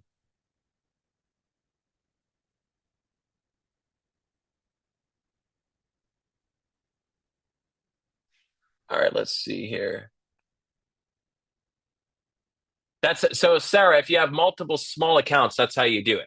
When you load the replicator in, and one of your accounts will get marked as the leader account, and then every other small account under it that you have, right, gets listed in as followers. And then you go through and you arm them, right? And then anytime you trade on the leader, it automatically does it. Now you can even in Replicanto, you can ratio those, right? So Tradeovit is not Ninja. Tradeovit is a data provider. They're like a fee structure.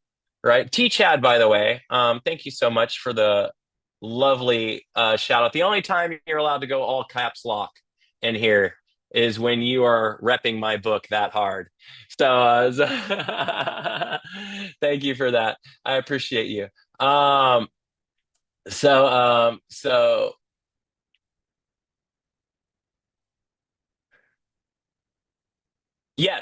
Yes, amen. So you can ratio. Right. So let's say you have one account that's 100,000 and one that's 50,000. You can ratio it to 3 to 1. Right. So like if you take 3 contracts of MNQ, it'll only take 1 contract of MNQ on the smaller account. Right. So you can definitely put ratios in place. We use what do we use? It's like a 33 point something, 33.3 or 33.4 ratio. So that way, if you take like 3 MES or 3 MNQ, it'll only take 1 on the smaller one. If you set it like, you got to goof with the ratio a little bit to get it just right, but it works. So I trade through interactive brokers with my personal account, but then I also have a Top Step, an Apex, and a Take Profit. So I wanted to go through. So I actually wanted to go through that process with each one of them to see what they had, so I could learn and teach people about them. Both. I don't know. I think volume is good on both. So it was but I also there's a couple of things I really don't like about funded brokers, right? Actually, there's a lot of things I don't like about them. But what the heck, right? Until they, go away, I'm going to use them. But I actually kind of want to. Never mind. I want to do my own. But so if I was going to play NQ, it would be a short here. Yeah, I think NQ is looking like a short here. Even if you look at the volume, our sell volume candles are larger than our buy volume candles. Right. So it would seem like we're distributing, and it's a lower, wider range. So the play is an R3 to S3 move. So you'd be short here for a move back. So you can see there's a box here. So for this play, real quick, I'm okay with entering anywhere in this bottom box. You got to carefully if you let it get too far away, because then the RVR starts to stink. I'm okay with being anywhere in here, and my stop would be above the top of the box. My target is going to be in front of in this box down here. You don't need Tradeovate first. Tradeovate's what I use. The TV will connect to any number. If you had a Ninja account, you could put your Ninja account into TV and then have the replicator in Ninja still work, right? Like if you like, because Ninja Trader, the platform, and Ninja Brokerage are not the same thing, right? Ninja, although they have the same name and the same logo, they're almost two completely separate companies, right? One's a broker, a futures broker, right, where you can get a futures account, but then there's just Ninja the platform, and lots of all you got to do is buy data and you can get that. So most of the funded traders out there will provide you with some kind of a platform other than Top Step. Top Step is really going the other direction, and I don't like it. I don't know about y'all, but they're moving into Top Step X, and they're basically starting to not support, like Tradeovate's not even supported anymore in Top Step. So you can't even use that anymore with them. So they're only doing like Rhythmic and then their own stuff. So pretty soon, I really don't like that move on Top Step's kind of idea, but whatever. I don't know why they would want to do that, but thank you again, T-Chad.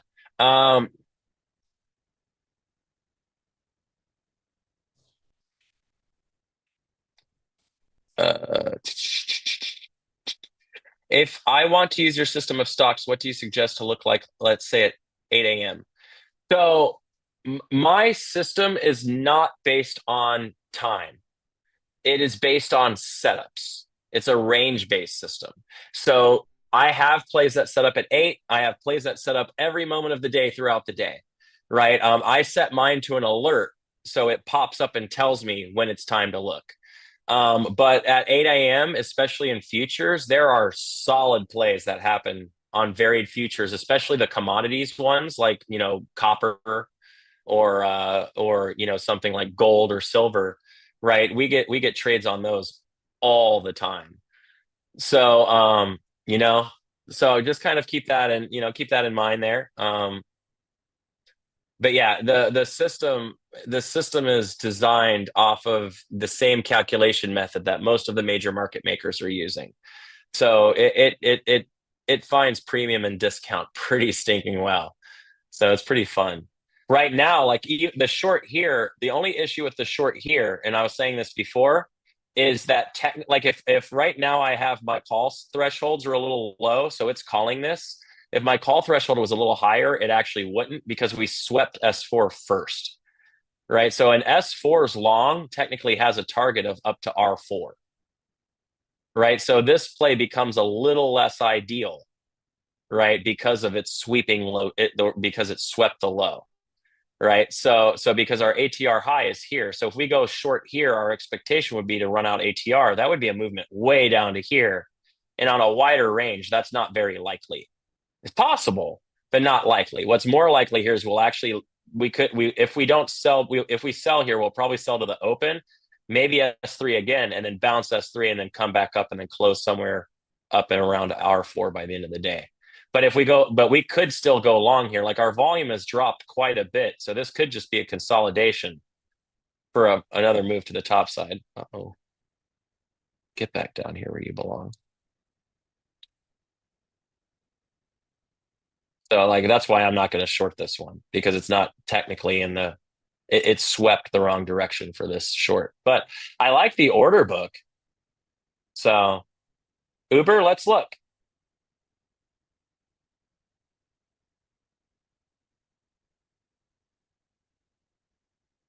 If I can find you. Okay, there you are.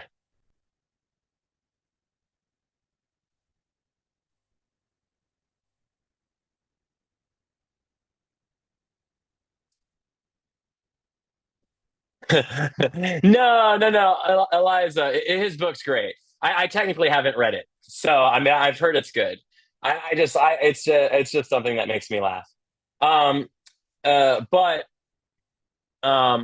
from the folks that I've talked to and have heard from it, they found valuable aspects within it, but for the most part, they found it very verbose and confusing. So my book is more designed around common man vernacular. You know what I mean? So I've really, my book really illustrates the complex concepts, but it does it in a very storybook almost, like relaxed, like, I'm country, so there's big words in there when they're appropriate, but the thoughts and examples and explanations are very, are quite easy to understand. And, so I certainly, would go for mine over, but okay. So this right here, if I was going to play this, I would be looking for a short on Uber. And let me look at the book for confirmation on that.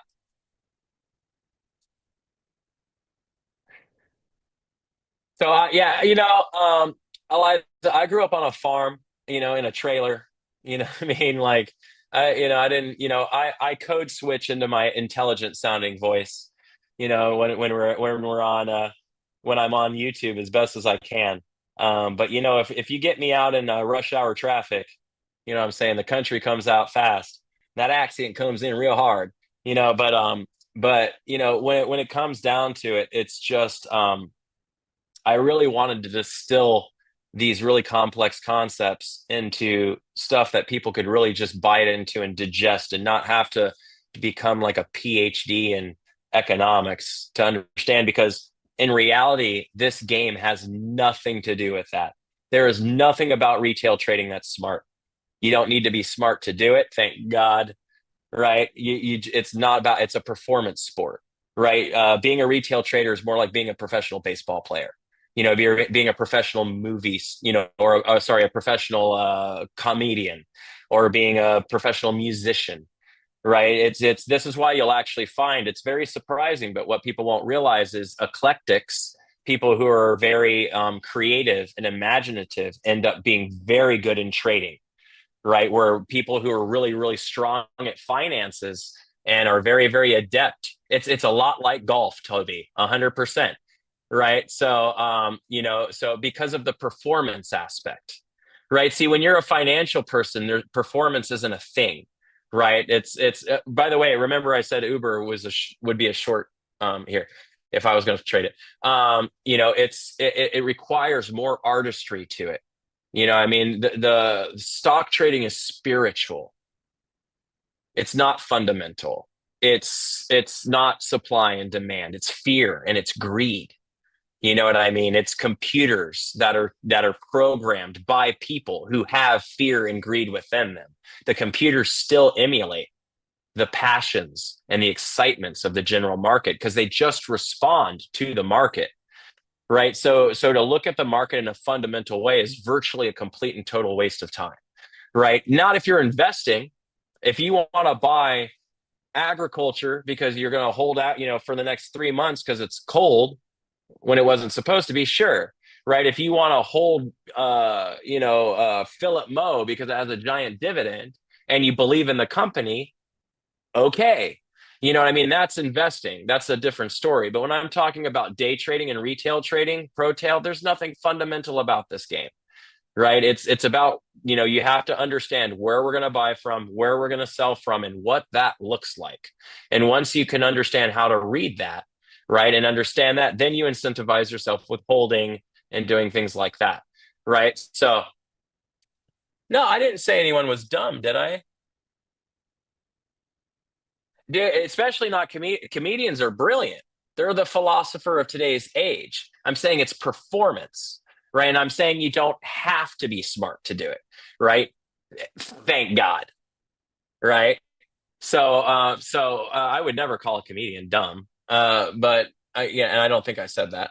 So, but yeah, let me correct if it came off a little weird. When I'm saying, I was actually talking about my own intelligence level, right? When I said that, when I said, thank God, you don't have to be smart. Thank God. I was talking about me, right? Not them. I was being self-deprecating. So, and it's true though. You know what I mean? I really don't, it's again, it's more like baseball. It's more like golf, right? You don't have to be a mathematician to play golf, right? But with golf, whoever gets closest to the hole in the least number of strokes wins, right? Boom, right? Trading is like golf, right? You want to get to your profit with the least number of strokes as possible, right? The more just like golf, the more you hit the club, the more you hit the ball, the worse the score. Right? So that's why over trading and high frequency trading in retail are really not great. You know, I mean, you're going to make the most money you've ever made in trading when you stop touching your computer. Like, get in at the spot you're supposed to get in and then just let it go. Don't touch it. It'll work when it works. And when it works, it'll make you a lot of money if you just stop touching it. So work with having a max loss, right? I never want to lose more than any amount on any one trade ever. And I can tell you, I have never lost more than 1 R on a single trade in 7 years, okay? Because I blew up my first account bag holding. Yeah. Right? Blew up my first account bag holding. Right? Right. But I made a commitment to myself that day. I'm never going to do that again. I would rather just get out and be wrong and be safe. Right. And preserve my capital and give myself a chance to get back in. And as long as I hold my trades when I win and I hold them long enough to offset my losses, then I'll always be money in the long run. And that's what we've got going on. Right. That's what I do now. Right. I can run a 40% hit rate some months and I'll still be green. Right. But on a month like last month where I run an 80% hit rate, I crush. Right. Never really going against. Right. Not for too long. Right. Because I have a system. I've been using my system for over half a decade. Every single day. It's what's in my book. It's what TV is calling right now. Look at this Uber short I just called a minute ago. How long did it take me to come up with that Uber short? When I popped over my screen, how long did it take me to make that decision? Can anyone give me a time count when I popped that open and pulled up the book, how long that took for me to say that? 15 seconds, right? 10 seconds or something like that. Right? Yeah, maybe 3 seconds or 5 seconds or something. Like I literally just popped it up and looked over and said, well, if I was on Uber right here, I'd be going short. Why? Because it's right here. Trending S4 breakdown from inside S3 to R3. It's the play. Right? The order book was heavy. We had large orders to the downside, right? We were lacking order structure to the top side at the time. So the book looked like it could sell, right? A target on Uber would be around $93. First target at S6, right here. Final target down at $93. That's our ATR low. NQ, by the way.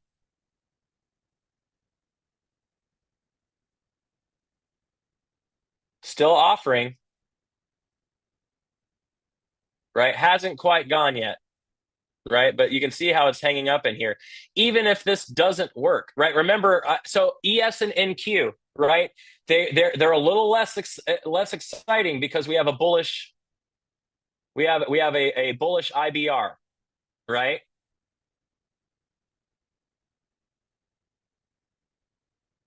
But the play here would be an R3 short. I wouldn't go long here. And if we go short here, which we've called, that play would be a movement back down to S3, where you would expect to cover probably somewhere around S3. Come on, I didn't want to look at that. My little screen share thing just popped down in front of me.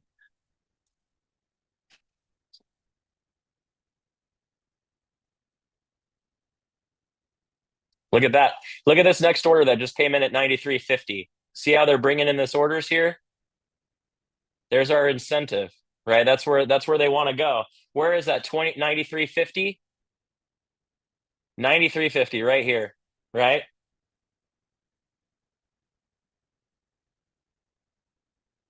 One R is a risk metric, right? So anytime, and mine's a currency metric. Some people have different ways to define R. I define it by currency, right? So I trade USD, obviously. So when I get into a trade, I am not willing to lose any more than $250 on a trade. So that is my R. On my trade I took this morning, I actually only risked about 150. So I made about 5 or 6 R on that trade because I made 5 or 6 times what my risk was. right? So on this, so that's the whole key, right? I only take 1 or 2 trades a day at most. I mean, like today I took one and I'm done, right? So I only take 1 or 2 trades a day. I tend to hold them for the majority of the day, unless like today I got a really good squeeze really fast, so I hit my target.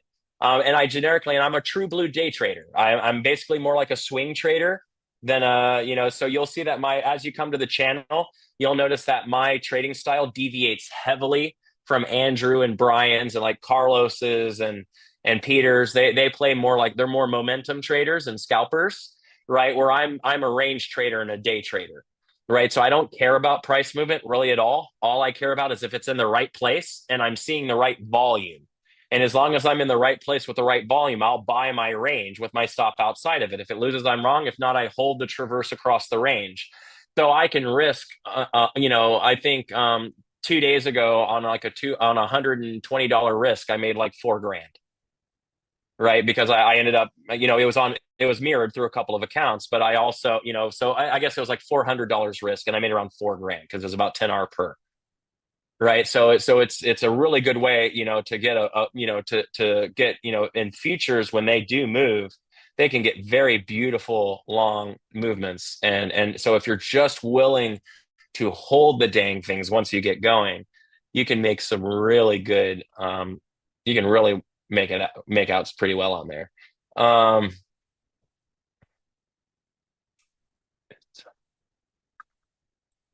do not swing trade at all. Okay. You gotta feel me here, okay?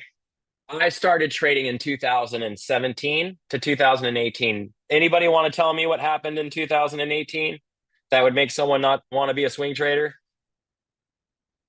People experiencing 2025, you may be experiencing a little bit of this. What happened in 2018 that it also happened in 2025 that would make you maybe not as much want to be a swing trader? It involves a particular person, right? POTUS.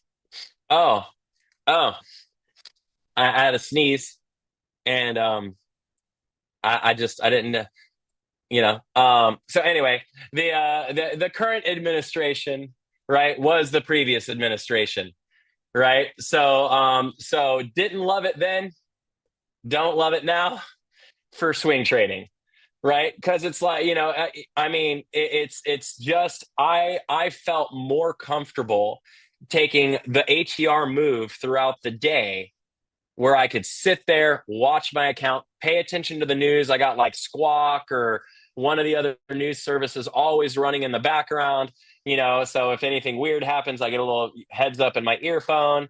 I mean, like always something going, like paying attention to the news and being ready. But when I slept at night, I would literally like wake up in the middle of the night, because you got to remember too, like I can swing futures every now and again, right? But why?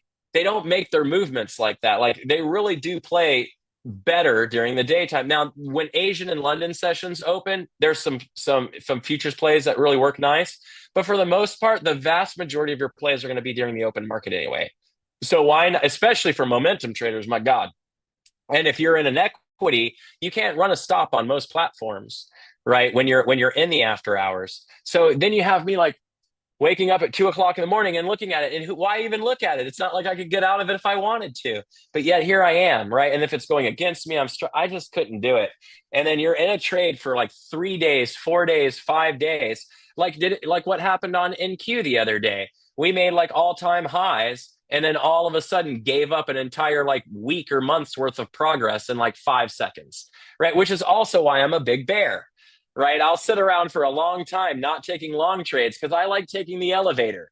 I mean? Screw the stairs.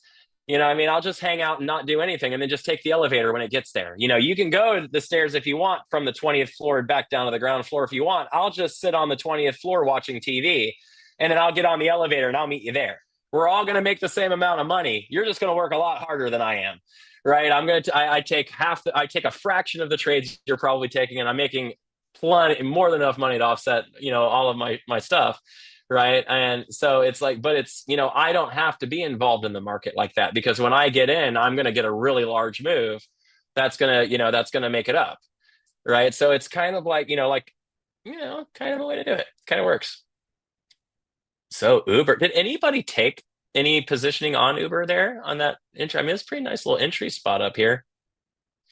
But anyway, let's look at the market and see what it's ready to do. Oh, we're down to 7 minutes already. What a fun session. That went by fast.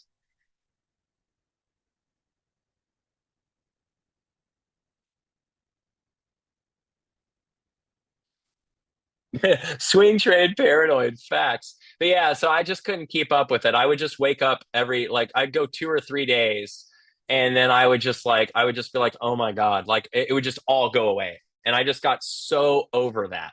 I was just so over it. If you're gonna swing, can I make a recommendation?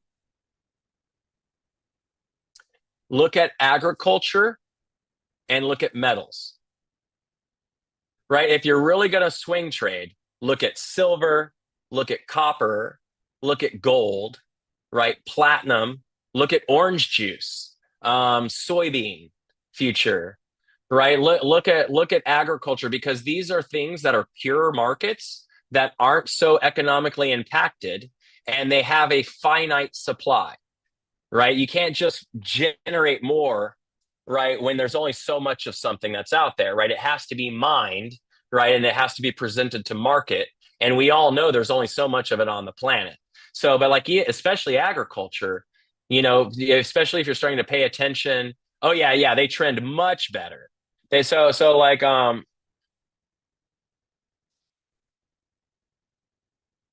look at silver.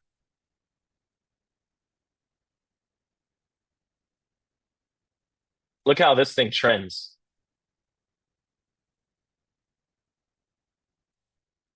Right? Because silver made incredible new highs last week, right?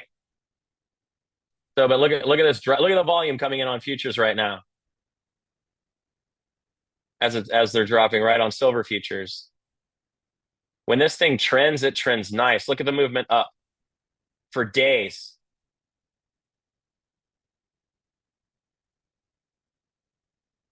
And then the trend back down. Look at it going. Silver is beautiful for trending, right? If you have a personal account, these metals are where you're going to go. Look at copper.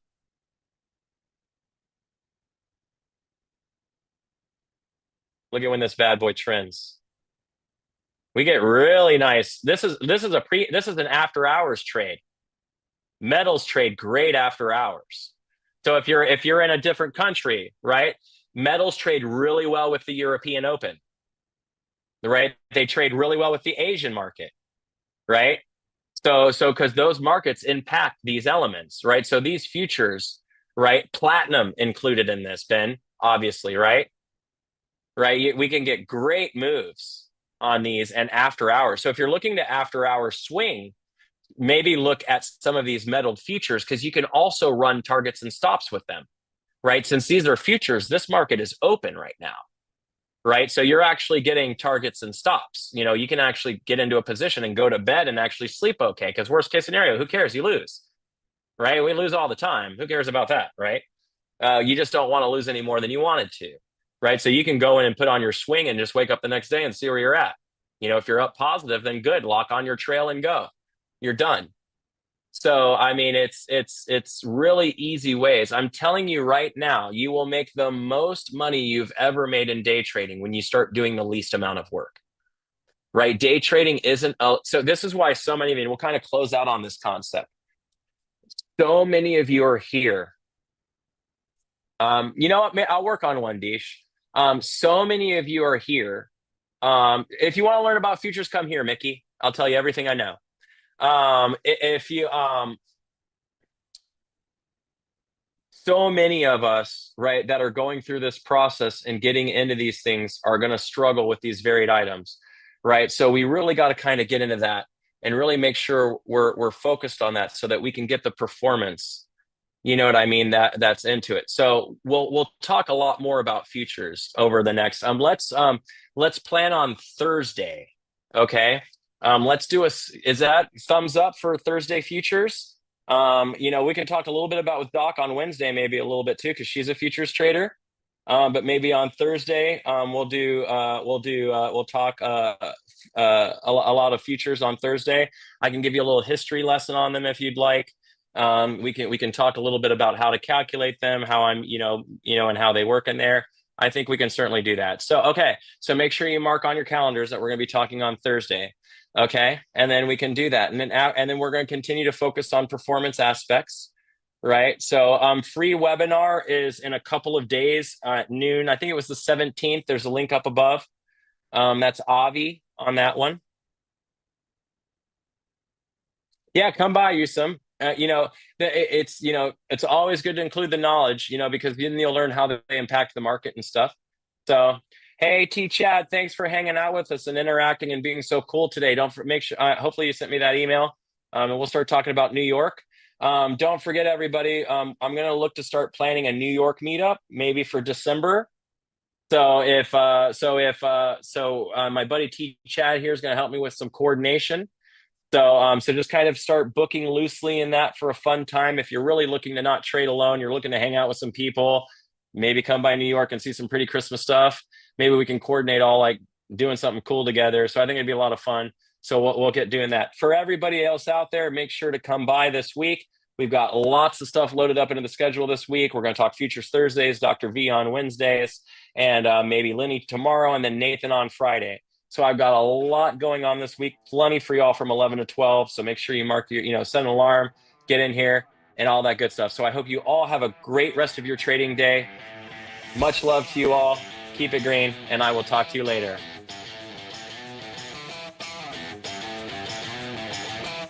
Hopefully you shorted Uber.